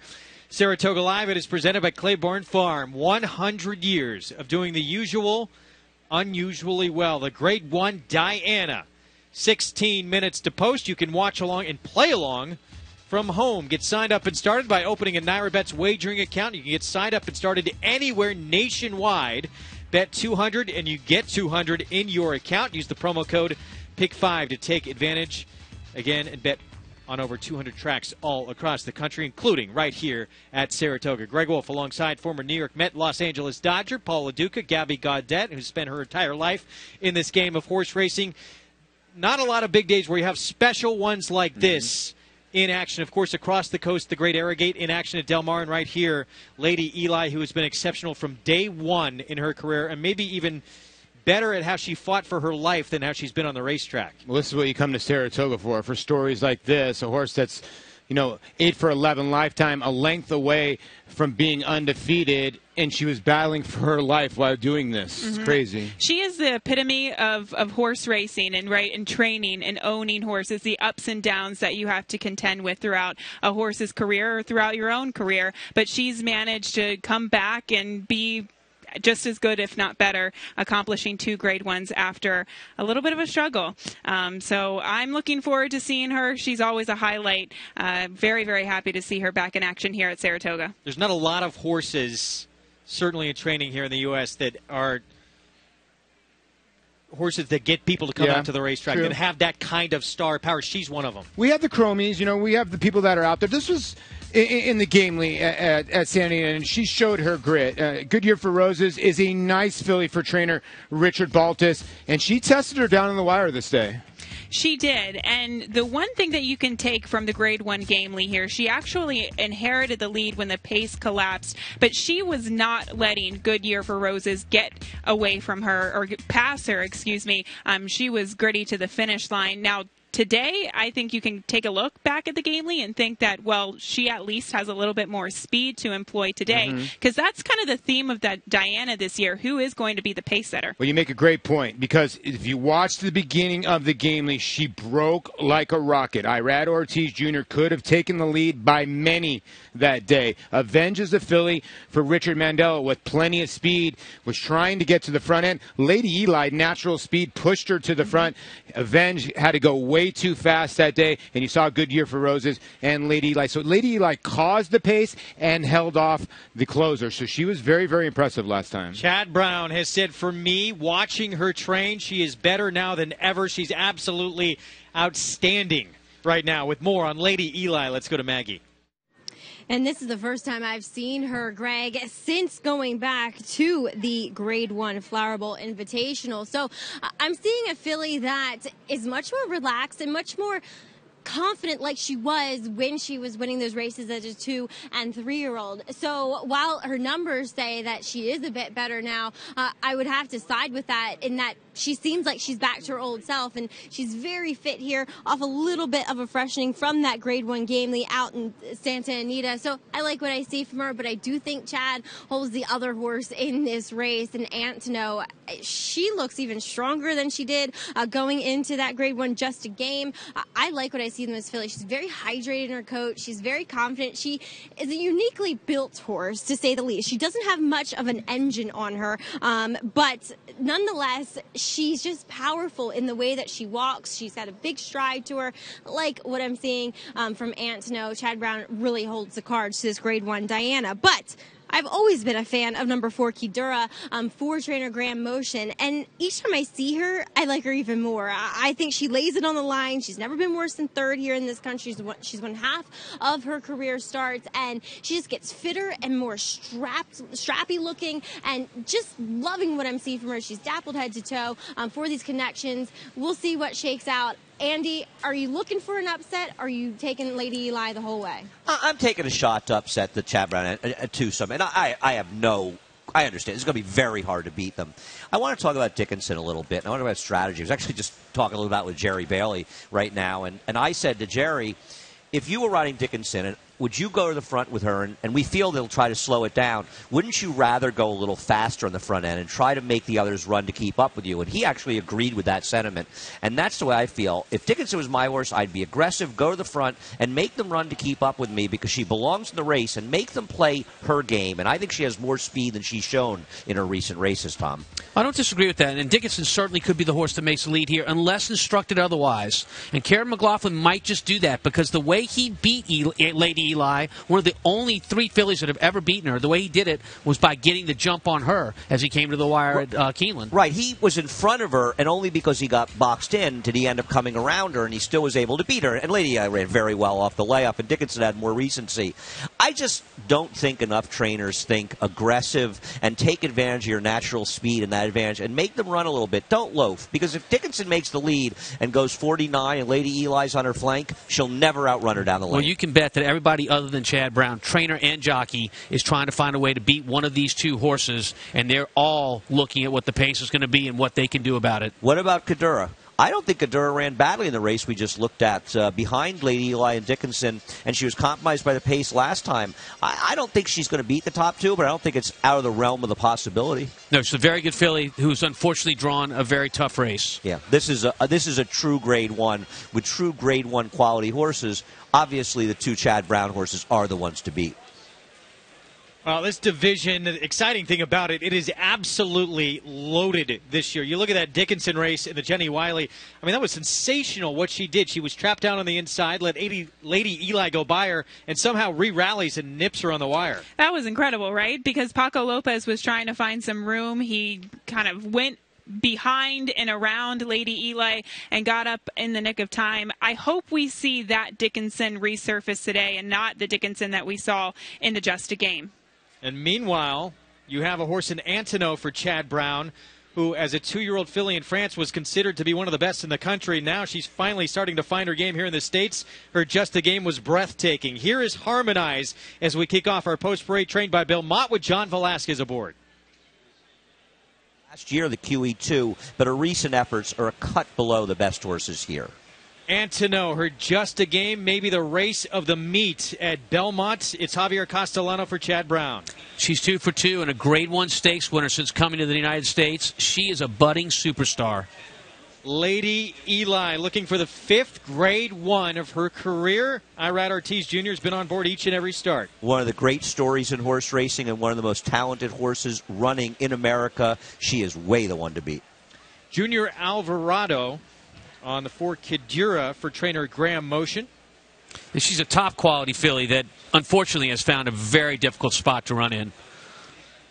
My impression is the 5 here at 17-1. Jose Ortiz for Shug McGahee. Well, Shug's taking a shot to get a piece of it here with a long shot. She's talented, but this is quite a group she's in against. And Dickinson, Paco Lopez for Kieran McLaughlin. She was giving away 8 pounds to Antineau when she got beat by her in the Just a Game. You're looking at one of only 3 horses to ever beat our favorite, Lady Eli. 7-2 on Dickinson, and Kieran McLaughlin feels weight shifting back in Dickinson's favor this afternoon for the Grade 1 Diana. Earn $100 for Travers Day with a Saratoga Bankroll Builder. Go to NyraBets.com for more information.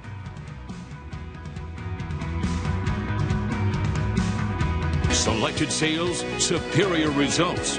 Success starts at Saratoga, the #1 ranked yearling sale in North America. We found Belmont Stakes winner Taprit at Fasig-Tipton, Saratoga. Where will you be in August?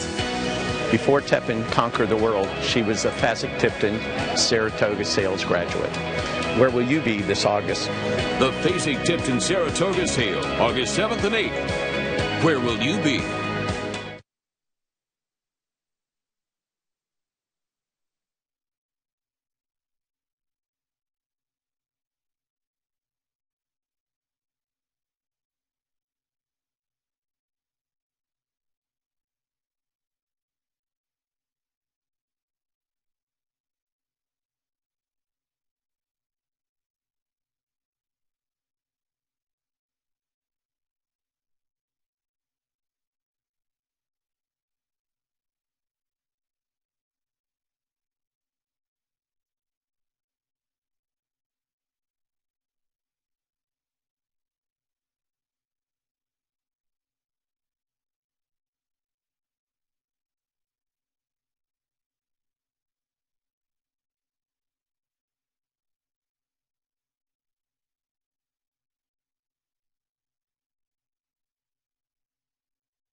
We are back on Saratoga Live on Fox Sports 2. The Grade 1 Diana with Lady Eli is next.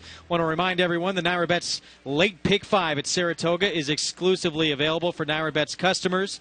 New York on-track bettors and those wagering with a New York simulcasting facility. If you do not live in New York, the only way to get down and play this Naira Bets Late Pick 5 is to get signed up and started with Naira Bets, which you can do nationwide all month long. Customers qualify for a $100,000 single winner payout if there is a lone winner.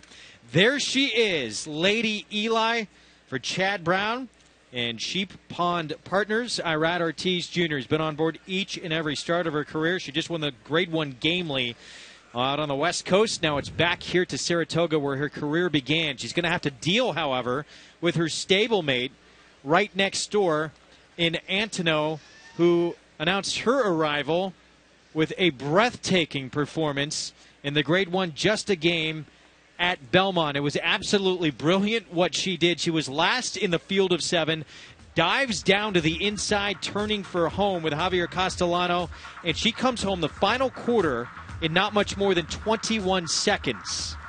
She finished up very quickly, I will say that. But you can see that the seas parted for her down on the rail in order to do this, right? She had no obstacle to overcome. But I'm not discounting that last performance. The problem with her in this race today is the lack of a clear-cut pace setter. This purely is a rider's race. Who decides to go?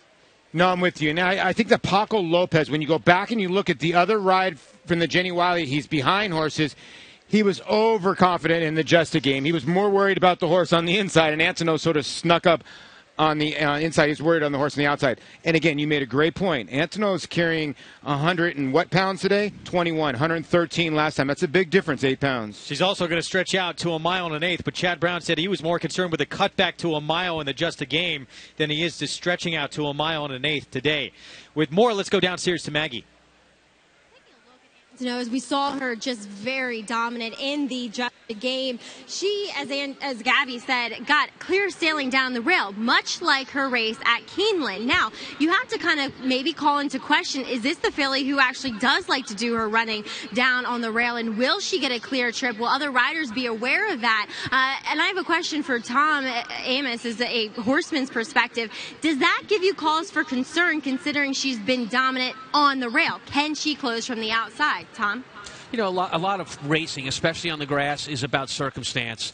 How could she not go to the rail in the Just a Game? Literally, you could have driven a Mack truck through there, and that's where she needed to be. Castellano is so good at putting him in the right spot. Don't overlook the fact that in the Just a Game, they weren't going that quick early on in the race. For her to finish and pick up those horses like she did makes her move even more brilliant. There's no doubt, I agree with you. The key point was the fact that she was able to close so quickly into that relatively slow pace. But I think Maggie brings up a very good point there. She does show some tendencies of being most comfortable as a bit of a rail runner. And I do think that Maggie asks a very, very good question. Will she be as effective as she has to close outside of horses? I don't think she's saying she can't do it. The question is it a concern that she might be less comfortable if she's forced to close outside of horses? Well, the good news is it's a 6-horse field, so the rail may be there for her as opposed to a large field. It'll be interesting. She's a talented runner. I do think, as they mentioned upstairs, that the weight difference is a bit of a concern. She's picking up 8 pounds. Kadura is no bum. I'll tell you, she's a nice horse, this horse Kadura, and she's improved in every start for Trainer Graham Motion, something I like to see. She was compromised by the slow pace going 1.25 miles in the New York. Maybe she'll be better going 1.125 miles here. She is far from out of it. Yeah, even shortening up, I think this is a horse that has a possibility to be one of our pace setters with Junior Alvarado aboard. I really do. She can be forwardly placed. I don't deny that. And one thing I liked about her race in the Jenny Wiley, she was about 3 wide around the racetrack that day, but she also was doing it with no cover, Tom, and that's a very tough way for turf horses to run. They prefer to get inside cover, yet she was still running at the end. Well, Paul, as you mentioned, She gets in as the lightweight in this race here at 8-1 on the board right now, the 4 Kadira. She's carrying 115 pounds. She gets Junior Alvarado, and she's right. Andy's right. She ran the best number. She ran wider and a longer distances than Dickinson and Lady Eli and the Jenny Wiley. Hawksmoor got away with a slow pace, chased her around. As you see, Chad Brown going to watch his great mare run. I do think Kadira has an upset look. It's my check mark. I do think Junior Alvarado tries to take the initiative. We could see that, but my problem with that, I still think that if Paco Lopez gets even a little bit aggressive coming out of the gate with Dickinson, she is naturally the fastest. Kadira was stalking a slow pace going 1.25 miles last time out. Lady Eli one more time at Saratoga, then we're going to likely see her in the fall at Belmont, and then a repeat chance at the Breeders' Cup. Let's send it upstairs to the voice of the Triple Crown, Larry Colmus, for the Grade 1 Diana. Here comes Dickinson to the outside stall. She goes in, and Antono has broken through the gate, and so did Lady Eli. Antono has broken through the starting gate. Javier Castellano trying to pull her up. Lady Eli's stall opened up too. She just walked out of there, so she's up in the front of the gate. We'll have a delay here.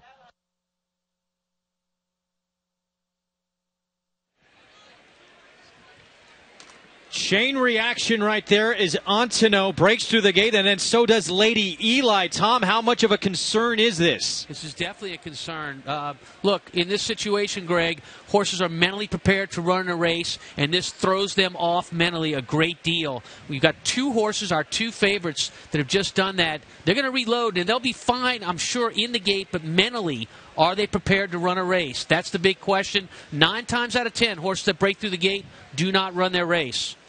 And, Tom, we do see Antono. She's hesitant to walk back. She is now being assisted by one of the assistant starters who has gone to get her. She's about, I'd say, about a 16th of a mile down the stretch. And it's not as though she ran off fast by any means, but she did run down and was somewhat reluctant to go back towards the gate. So, as you said, mentally, that certainly does mess with a horse. And I think Javier Castellano is taking his time on purpose. Good job there by Maggie, because I think what he's trying to do now is, listen, give my horse a little time to recover here. I just broke through the gate. Let me resaddle myself, get everybody resettled here. Lady Eli is going to benefit from this, too. And these 2 fillies were getting a little hot in the post-parade, too. It looks like Javier is doing a great job trying to relax her before they load back into the gate. I just want to say one thing. It's not a good thing that happened, but Fiorito won the Whitney here in 1981 after breaking through the gate and running off before the start. So good horses can do it. Again, let's go to Larry Colmus with the Grade 1 Diana. All in. They're off in the Diana. Kedora comes out on the lead. On the far outside, Dickinson goes with her. These 2 out to the front, and right behind them are My Impression. Antono and Lady Eli will be 5th. And she's racing about 4.5 lengths off the lead, just ahead of Harmonize, racing for that first turn. So it will be Kedora and Junior Alvarado to make the pace with Dickinson sitting in second. Antono takes her spot on the inside third. My Impression 4th. Lady Eli will be 5th in the early stages here through a 23.59 quarter. She is 5.5 lengths off of Kedora heading to the backstretch and leading Harmonize by 2. So it's Kedora on to the backstretch in front in the Diana. Her lead is 3/4 of a length over Dickinson. My Impression is 3rd. Antono is 4th, and she's 3 lengths behind. Lady Eli is unhurried in 5th, still 5 lengths from the front, after an even half mile in 47.51 seconds. Harmonize trails the field. Kedora, the pacemaker, heading for the far turn. Dickinson is a length behind in second. My Impression is 3rd. Javier Castellano has Antono down on the rail. Irad Ortiz brings Lady Eli up alongside of her now. And now these 2 stablemates are stride for stride, still 4th and 5th. Around the far turn, Kedora. Dickinson a half length behind. My Impression's under pressure. Antono comes through on her inside. Lady Eli on her outside. And they both storm for home together. They're into the stretch. Kedora in front. Here's Lady Eli. Charging on the far outside. Antono sneaks through an opening at the fence. Kedora's fighting hard. Lady Eli comes at her from the outside. Antono comes at her from the rail. The 3 of them battle it out to the wire in the Diana. Here's the finish. It is the Dauntless Yes, Lady Eli! She has defeated Kedora by a nose. Antonov was third. The final time was 1 minute 46.17 seconds. She is indomitable. Breaks through the gate pre-race, further back than we probably expected, and in a dogfight down the lane, but Lady Eli gets the 5th grade win of her career. And a 4-bagger for Irad Ortiz Jr. Did not panic early. Kedora, easy lead, but solid fractions here, Gabby. 111 and change was the 6 furlongs.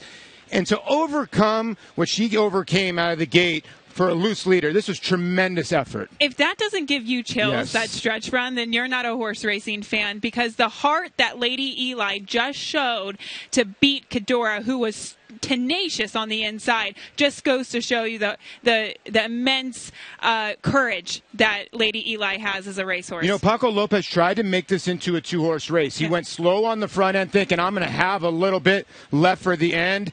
But, you know, Lady Eli, you made a great point, Gabby, talking about the tenacity. I cannot believe she ran down Kedora, a horse that is going forward, and it had a clear lead. And let's not give Antonov or dismiss Antonov. She ran giant, too, for breaking through the gate. And I actually did think that I was surprised that Antonov was closer to the pace than Lady Eli. But I can remember yesterday I was talking to Chad Brown. He said that Antonov actually showed speed in Europe, so he wasn't surprised that she might have been sitting a little bit closer to the pace today. I was. Very anxious moments, guys, downstairs right before the race, I'm sure, for Chad Brown and Sheep Pond Partners, but in the end, it all works out.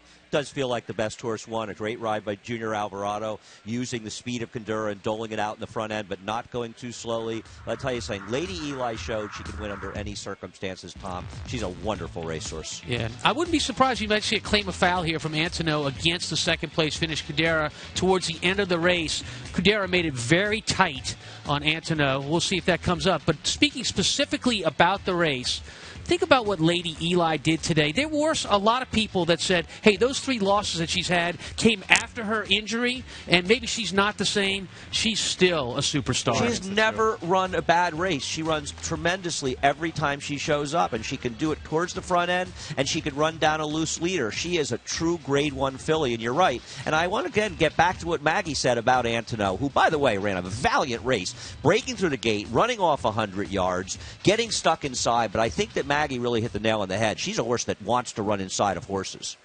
We do have an inquiry, by the way, on the board, and as Tom mentioned, it does look like it is the 4 Kedora who may have come over a little bit on Antonov and Javier Castellano, who was down on the inside. Yeah, it got a little tight here, so we're going to take the pan shot. Now, watch the 4 Kedora. Junior Alvarado going to float out a tiny bit. You have Irad Ortiz Jr. on the outside, Castellano on the inside. Now, watch. Javier never has to stop till about 50 yards to the wire. Does it cost a horse a placing? About right here, he's going to stop on the horse. And listen, it's a well-timed rider. Irad Ortiz Jr. doesn't seem like he's sweating towards the end. I don't know if the stewards are going to take a look at it. They are. The inquiry signs up. I just don't know if it's too late in the race. I think you really have to see the head-on to make a perfect judgment on that one. And back to the start again, Andy. Lady Eli, to make things even more difficult, kind of went to her knees out of the gate. We need to see the head-on of this race. Without seeing the head-on, and there it is in the stretch, we'll see. You know, Junior's trying to race ride Lady Eli. He's going out to her. Lady Eli actually came in a little, nothing major. Now Antonov's inside. She's got room here. They should. That's a tough one, Tom. What do you think? Well, look, if you're drawing a straight line on each of these horses, there's no question that the 4-horse Kedora comes over there's towards the nothing rail. there. But whether or not that's going to be enough to take her down, I have to say no. No, the 3's pushing her that way. Let's also did Lady Eli come over a little bit and maybe force the 4 to come in. Is that a possibility? Well, definitely. The 3 is definitely forcing the 4 inside. I mean, there's no spot for the 2. And if you look at the pan view, was the 2 ever going up the inside? Did she ever secure that position is my question. Yes. Was she already in there, or did the circumstances just kind of close the hole? I think circumstances closes the hole. No, guys? Here's a strange scenario, though. What if the stewards ruled, and I'm not saying they will, but what if they ruled that Lady Eli came in and caused the interference? Chad Brown's horse could be taken down with her, and Kedora would be placed first and Antonov second. Not a chance. If they made that ruling, Tom, that's what would happen. That's all I'm asking. That is what would happen, but that's not what's going to happen here. Guys, look, the one thing the pan does tell you is the position of each of those horses, and I think the result stays the same. I agree. I think it probably does stay the same, but I'm just putting up some different scenarios. That got awfully tight there down on the inside. But if they take Lady Eli down, you'll see a lot of people yelling. I don't think she's coming down. I think the circumstances is this race was 3-4-2. The two never had that position. Guys, let me ask you this downstairs. So if for some reason they say that space was taken away, Kadura got too tight on Antono, you have to make the change with Lady Eli, right? I would blame Lady Eli. Yeah. I believe if the stewards say that Antono lost her position, you have to blame Lady Eli. I'm not saying I absolutely think that's what happened, but if you look, Lady Eli goes from the 3-path to the 2-path. She's the one that's coming in. It's called herding. Our stewards do not punish people for herding, whether I agree with that or not. I think they should, but they haven't in the past, so I doubt there's a change here. But to me, if there's an offending party, it's Lady Eli, unfortunately. Look, I understand the inquiry. But again, we're getting views that aren't giving us a good judgment of where each of these horses were when the supposed foul occurred. And to me, Antono is finished at that point. She wasn't still competing for a winning spot or even a second-place spot. And I'll be honest with you guys, Paul, we're looking at it again here off screen. Initially, she did get bumped by Lady Eli, but then when she came in again, she did that on her own, talking about Kadura. Maggie, your thoughts? Well, guys, my view is that they did have Irad Ortiz come over to the phone and talk to the steward. So I would think that they want to get his input and how he did affect the outcome of this race. He has yet to get back aboard her, so they are still walking her around. Obviously, the other two horses have not stuck around. I would guess down here that there's no change, but they certainly did want to ask Irad. He's involved, I would say, in this inquiry. So, look, here's the key. The key is, when does Castellano stop riding? When is he cannot no longer ride? He's still riding right there. That's when he stops, right through there. I just don't see a change. I think there's a valid point for both cases here. It's an interesting situation, a very difficult call for the stewards. Yeah, it is a difficult call. It really is, because okay, who's the best horse in the race? It is Lady Eli. Who was the second best horse in the race? It was Antono. A little bit unlucky. Cadera ran great, but circumstances, you got to let him play. It's a grade one.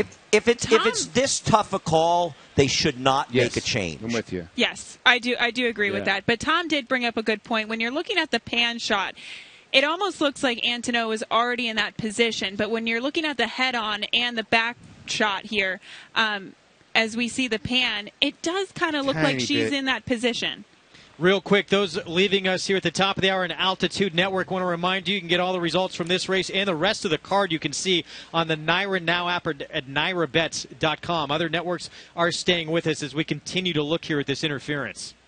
Yeah, this is a tough call. Junior Alvarado, you make a great point, Andy. Junior Alvarado stayed left-handed most of the way. Now, if you want to draw a straight line through the path, who moved more, Junior Alvarado or Irad Ortiz Jr. from the top of the lane? No question it's Irad Ortiz. And Irad Ortiz has a history and a record of herding. He comes out on other raw horses often, and he comes in.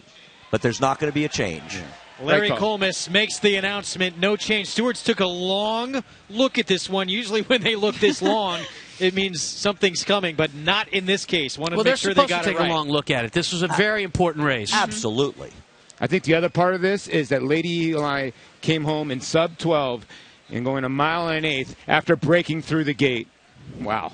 And going a little bit to her knees out of the gate as well. Lady Eli gets the win in the Grade 1 Diana. More coming up from Saratoga next. Undefeated in sprint competition, Eclipse champion Run Happy captured 3 Grade 1 victories and set blistering speed records at both Keeneland and Saratoga. In the Breeders' Cup Sprint, he dominated the world's fastest runners, going 6 furlongs in a record-breaking 108 and change. The only horse nominated for 3 Eclipse Awards, Run Happy was crowned champion male sprinter, all the while racing 100% drug-free. Champion, millionaire, record-breaker, Run Happy, standing at Claiborne Farm. Change the way you watch racing forever with the new NYRA Now app. Live racing in English or Spanish from a variety of camera angles, race replays, talking horses, race analysis, and a multitude of on-demand content, all in high definition. NYRA Now is available on many platforms, including iOS, Android, Roku, Apple TV, Amazon Fire, and more coming soon. Download NYRA Now today, free in the App Store, and start watching the best racing like never before.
Back on Saratoga Live on Fox Sports 2 and the Grade 1 Diana. A little drama after the race. Had to survive a steward's inquiry, but in the end, the 9th career win from 12 starts in the 5th Grade 1 of her career for the great Lady Eli. It just shows the heart and resilience that Lady Eli has. And you have to remember, Kedora went to the front end. Junior Alvarado took the initiative. I thought it was a brilliant ride by him. Kedora was giving Lady Eli 8 pounds, and she still overcame, breaking through the gate before the race and overcoming a pretty difficult trip there. She is the epitome of class. Another big moment there for trainer Chad Brown. Lady Eli is owned by Sheep Pond Partners. Of course, Saul Cumin, part of that group. Lady Eli named after his wife, Elizabeth. Let's go downstairs to Maggie with more. And here with winning owners Saul Cumin and Jay Hanley, as well as little Luke, here in the winner's circle. Emotions running wild here. Bit of drama, Saul, but everybody loves Lady Eli here at the spa. It was an unbelievable race. You know, she ran her heart out, as she always does, and we couldn't be happier to be here. It's unbelievable. Jay, what were your feelings as she broke through the gate along with stablemate Antono? Never a good thing. I mean, the mere fact that she came through right now and won this race, another Grade 1, in her 5-year-old year, it's just undescribable. It really is. It truly is, and you can see the determination on her face. You can see it. You can actually see it in her face. We both know because we see her train often and we see like what she looks like, but it's just unbelievable for a horse to have that. You know. I do.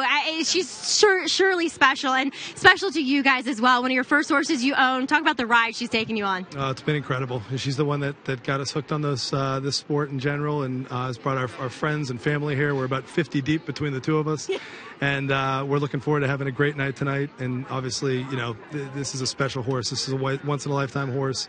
She's got determination. She's got grit, and, you know, we couldn't be happier. Guys, thank you for sharing Lady Eli with us as well. Congrats. Thank you so much. Yeah. Look out on the town for the Lady Eli crew. They'll be celebrating hard tonight, Greg. As they should be after a performance like this and having the horse of a lifetime again.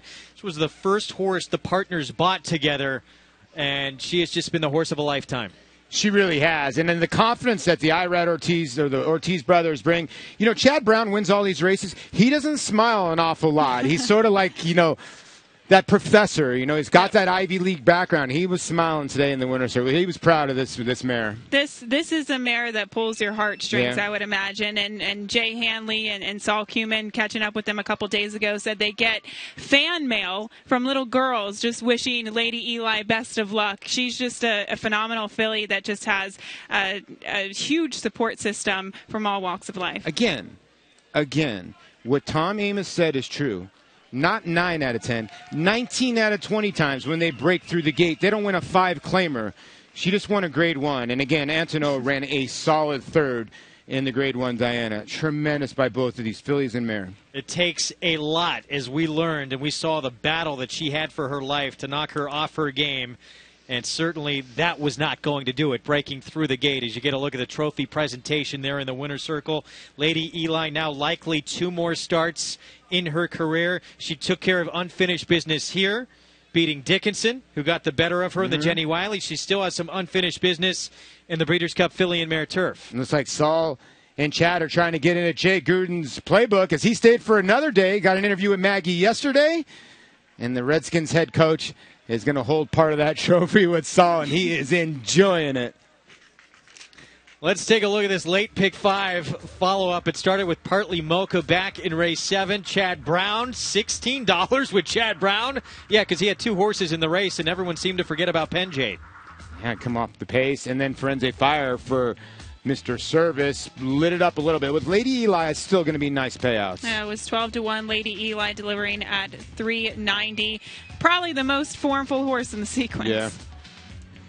Lady Eli, absolutely sensational. Again, don't forget about Antono in here. She is one that's going to be reckoned with. An incredible performance when she looked extremely amped up and still was able to run a huge race. But this moment's certainly about the great Lady Eli for trainer Chad Brown. You could be playing all these races from home. Get signed up and started with Naira Bets. Go to NairaBets.com. If you bet $200, you get $200 in your account. It's a little free roll for you to get started. Use the promo code PICK5 to take advantage. You can get signed up and started with Naira bets anywhere across the country. Yeah, and if you're alive, there's some good payoffs in the pick 5. One horse, the 6 Harbor King. If you have Harbor King, you take home the whole ball of wax, 400 and some odd thousand. All right, there is Chad Brown. Boys, he started to heat up. This was from yesterday. In case you missed it, on opening day, we had the Colts in the Sanford today, but in the Schuylerville for 2-year-old fillies, the Woodbine shipper for Barbara Minshaw coming through, guys. This was an incredibly impressive performance, Tom. She got an 89 buyer for this win, winning by, I believe, 11 lengths or 9.5 lengths. This is a very, very good filly. She's better on dirt than she is on synthetic. Right, the chart called it 9 lengths. That's her finishing on her left lead. But she just ran them off their feet and just dominated this group. Yeah, this is an exciting horse. I imagine that we'll see her back for the spin-away at the end of the meet. And right now, she has to be considered the best 2-year-old filly in the country. To put it into perspective, that 89 buyer, I mean, that was as fast as some of the best 3-year-old fillies in the country were running around Breeders' Cup time, Tom. No, it was indeed. And you got to love Miss Mitchell's expression after the race. Just the thrill of winning a race is wonderful. But doing it here at Saratoga, particularly a graded stake, I can't imagine a better thrill than that. I know for me, they were my high points. And a trainer who doesn't ship. She's only had 2 horses actually go from synthetic to dirt over the last 5 years. So in general, she stays up there in Canada and runs on synthetic. And she showed a lot of confidence, and it really paid off for her.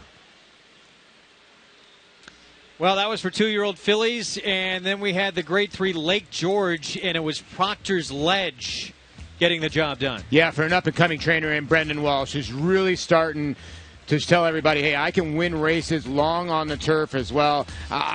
Great ride by Castellano at about 6-1. I know it was a selection of a couple people on this set, but I thought it was very impressive yesterday. She got Lasix for the first time yesterday, and that seemed to just take a little bit of an edge off of her to really settle. But I think that, Javier Castellano just put this filly in the right place at the right time. Brendan Walsh, her trainer, has had a great year, too. He won the Illinois Derby with Multiplier earlier this year and got another graded victory to his name this summer at Saratoga. But a filly that's up and coming. Sure. She's a filly, too, that she's caused her own trouble, and I think she's starting to learn a little bit. Even when she hit the front end there, she jumped to her wrong lead. She's got room for improvement, Proctor's Ledge. Chad Brown was the first win ever at Saratoga for Brendan Walsh. Chad Brown knows all about getting big-time wins at Saratoga. He got his first training title here last year, and he is starting to heat up again already through the first 2 days of the meet. We're going to preview tomorrow's Coaching Club American Oaks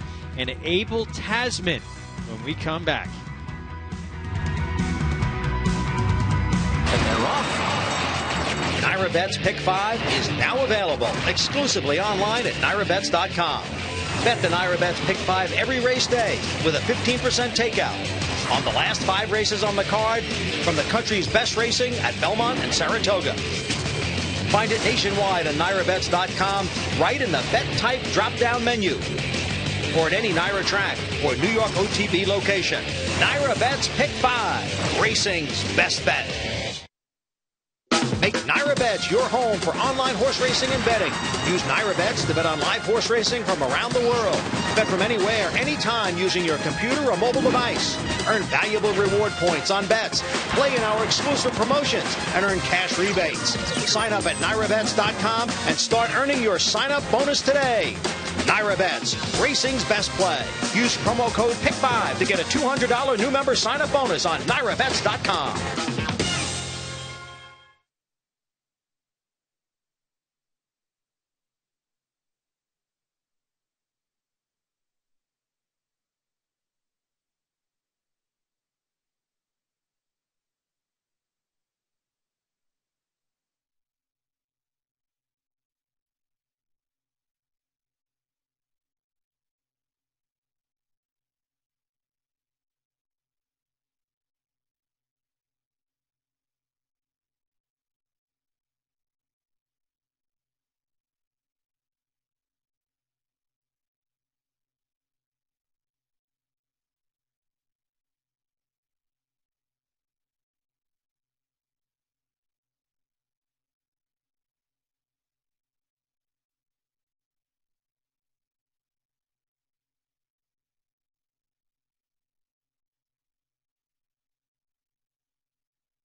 You're watching Saratoga Live on Fox Sports 2. Greg Wolf, Paul LaDuca, Gabby Gaudet, Andy Serling, Tom Amos, Maggie Wolfendale, all part of the team here on the opening Saturday of the meet. One more race to come. This 11th from Saratoga, the nightcap, mile and a 16th on the inner turf, a $50,000 claiming race. And how wide open is this board? The favorite is 5-1 right now. That's Shalaka, the 12. They found this horse out. I know you like this horse a little bit, Gabby. We talked about this horse a little earlier. The turf racing, not bad. Now, the dirt start, you just draw a line through. Horse should be included in play at 5-1. I like this horse. We'll check in with Andy in a second, but I think he might have fallen off his chair to see this horse open up at 5-1 because there's no way that this horse should be 5-1. I liked him at 15-1. I hope that he kind of goes back up in that direction, but it's a perfect 2 for 2 here at Saratoga. Yeah. He's got back class. However, the trainer Chris Engelhardt, turf really isn't his forte, so I'm very surprised that this horse is that big of an underlay right now. Get Andy and Tom's thoughts on this race in a little bit. Right now, we're going to preview tomorrow's action. The Grade 1 Coaching Club American Oaks. Of course, it was in this race last year that Songbird won the first of 2 Grade 1s here at Saratoga. Now we have our Kentucky Oaks winner, Abel Tasman, coming in. Oh, look who's aboard. Mike Smith. And Abel Tasman looking for 3 consecutive Grade 1s. And she was giant in the Kentucky Oaks. First time she wore blinkers. She's 2 for 2 with the blinkers on. And she sort of did it in the same running style from way behind. And Mike Smith with that no panic at all, sort of running down Salty last time. I think Salty's got the edge on her with the ship in today. She did work this morning. Mike in town to ride her. But you got to beat the Hall of Famer, the white-haired wizard, and Bob Baffert. Good luck. She did get a very good pace in front of her in the Kentucky Oaks that just completely fell apart in front of her, and she got a beautiful trip closing from off of it. Going into the Grade 1 Acorn, I was extremely dubious because I didn't think that she would be able to get that same type of pace scenario. I also thought that it might take a little starch out of her, cutting back from 9 furlongs to the one-turn mile at Belmont, and that did no such thing. She was ultra impressive, and as we saw, Mike Smith, another money ride up the rail. And after what we saw Bob Baffert and Mike Smith combined to do in the Belmont Undercard Day, obviously we're at Saratoga now. That was Belmont, but everyone's got to be a little scared here. Well, what ended up happening here is on the front end, they were sort of going at it a little bit. Rosario was on Salty. It was whether he's going to make the move or not, and Mike Smith said, okay, you guys don't want to come up the rail. Here I come. I'm going to take the advantage, and it was night-night. I was actually talking to Mike Smith after the race, and he said that he was kind of judging Joel Rosario's mannerisms and that he was trying to herd him wide. Yes. Mike Smith said, you're not going to do that to me. I'm going to sneak up the rail and fool everybody, and that's exactly what he did. Guys, downstairs, Abel Tasman, what do you think here as she tries to make it 3 Grade 1s in a row? Well, I think one of the reasons that Mike Smith was able to come up the rail was that up to that point, a lot of people felt that the rail was dead. It hadn't been the place to be on either Thursday or Friday. We had seen horses staying off the rail, and I think that's why the rail was open. Mike Smith took a chance. It worked out for him, and I think the rail turned out to be an okay place to be on Belmont Stakes Day. A very big battle between Abel Tasman and Salty and the horse on the rail as well. Yeah, look, a 5-time winner, Abel Tasman, and not only a 5-time winner, but our Kentucky Oaks winner, the equivalent of the Derby for fillies and mares. Big-time horse. We're having so much fun talking here. We're forgetting the horses are behind us in the paddock. I know Maggie didn't forget, though.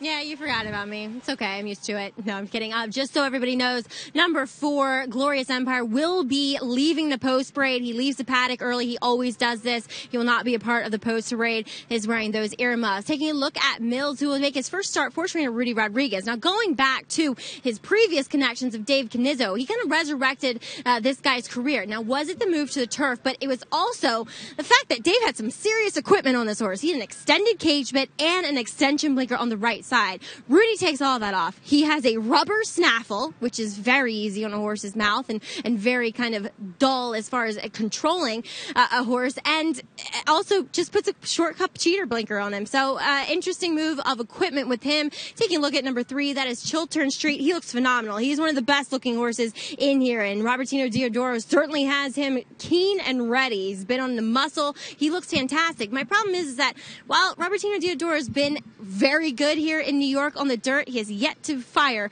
with his turf horses. And then finally, another one that certainly caught my eye, that is on the outside with Joe Sharp in number 9, Blarp. It's been a while since I've seen Blarp, but once again, he looks phenomenal, as he has throughout his career. Would not ignore him today. Greg? I know Andy Serling has plenty to say about Blarp's trouble last time out that he feels did not exist. We'll get to that in a little bit. We're going to start our post parade off up here with Mills, who we're going to see here in a moment. Irad Ortiz Jr. having a monster afternoon. He'll team up with Rudy Rodriguez. Rudy Rodriguez first off the claim with Mills, who right now is at 8-1 on the board from 9-2. But we start off with the 4. Here is Glorious Empire for Carlos Martin off the claim. First off the claim, as you said, for Carlos Martin, and kept good company at the fairgrounds, including racing against Chocolate Ride, a multiple graded stakes winner. And here is Mills with Irad Ortiz Jr. Gelded a couple starts back, and he's an old veteran now at 7, but he doesn't have a win here at Saratoga. That could be his Achilles heel. He's not getting played either, 8-1. Eric Bueno, the Chilean here, drop in class for Gary Contessa with Junior Alvarado. Sometimes seems a little bit one pace, but was caught behind a slow pace last time out. Chiltern Street for Robertino Diodoro off the claim. It's Angel Arroyo aboard. Going to try to stretch those legs out. The Son of Giants Causeway will be the horse to catch in here at 5-1. Southside Warrior, the 5, taking money as well. Javier Castellano for Marcassi. Yeah, Castellano, a Warriors Reward Colt, 12-length winner on the slop. They've been trying to get him on the turf. They finally get him on there today. Here's the 6, Harbor King, Kendrick Carmouche. He was a horse that used to show a little bit of early speed, has gotten away from that in recent starts, but a poor beginning last time out at Belmont. I thought Guerrero, the 7, had a big chance in here. Steve Asmussen runner with Joel Rosario. Another one that would carry over the pick 6 right on that morning line. Claim last time out from the Brendan Walsh barn. Does have a lone win from one start here at Saratoga. Yeah, went against Queen's Plate winner Sir Dudley Diggs a few starts back at Churchill. Super fast Jose Lizcano, and it's David Jacobson off the claim. And he's got tactical speed here. He did get the better of Mills last time out under the training job of Mike Trombetta. Blarp is the 9, Luis Saez and Joe Sharp. The lone win was last year. 1 for 14 the last 2 years. The lone win was at Fairgrounds. You're saying the son of Warfront has to improve. 0 for 5 this year. Paco Lopez for Patrick Reynolds with Bowtie Affair. Big price right now at 28-1, and pretty versatile, though, has managed to be successful at multiple distances. And High Noon Rider for Mike Maker has Jose Ortiz. Maker going to look for a double on the card with his son of Distorted Humor along with the Ramseys. And it is Shalako on the outside, a 5-1 favorite. 2 for 2 here at Saratoga. Hopefully that'll revitalize his career here, but big underlay at 5-1.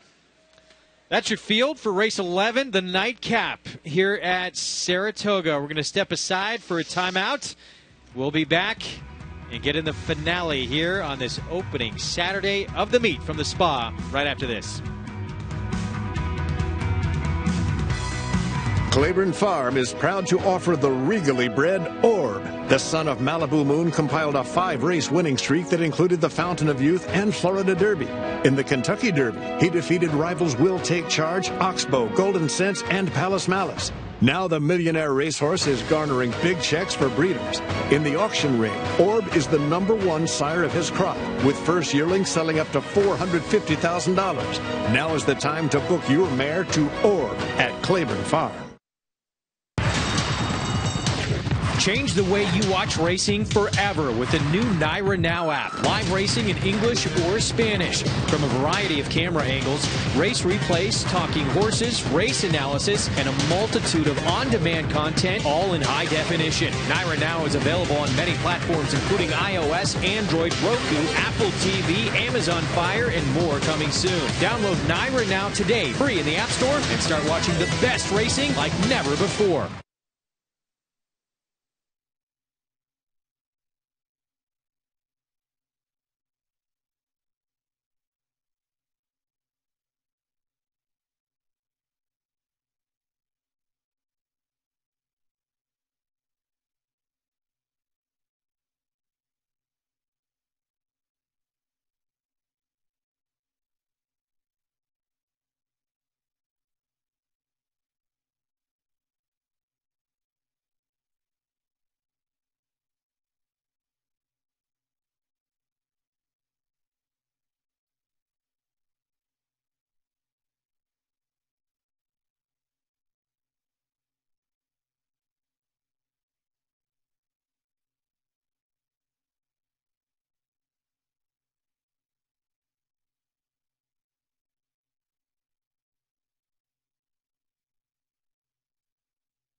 Back on Saratoga Live, some memories. I was there on that opening Saturday of the meet.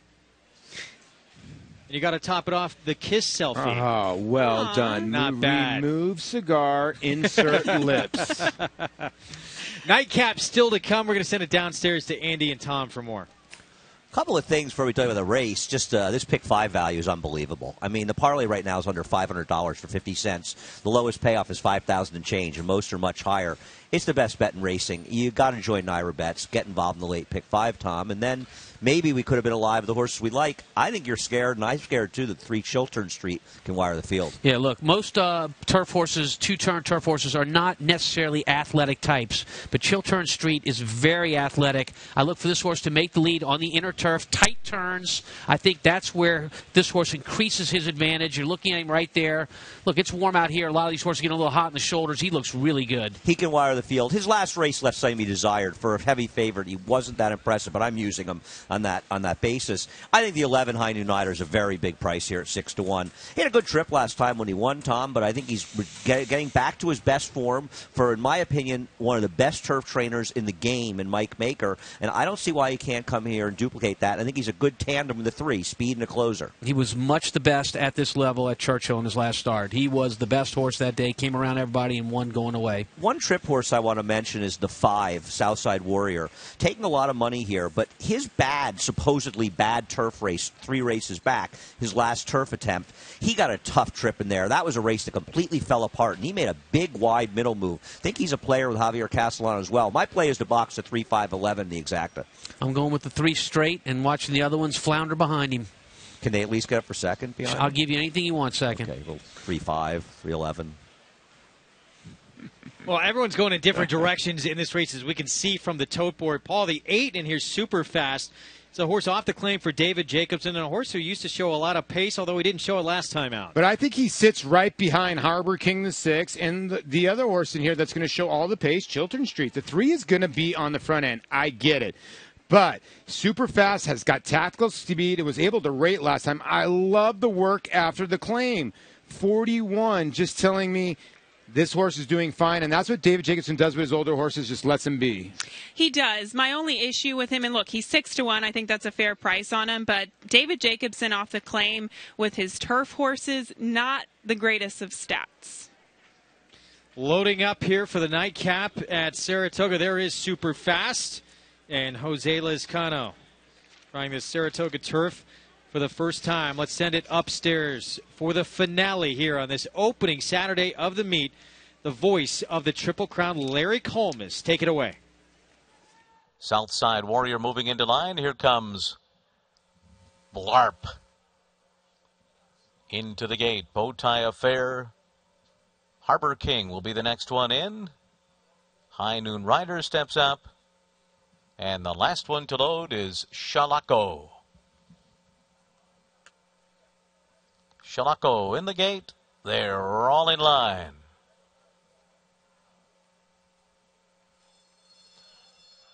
They're off.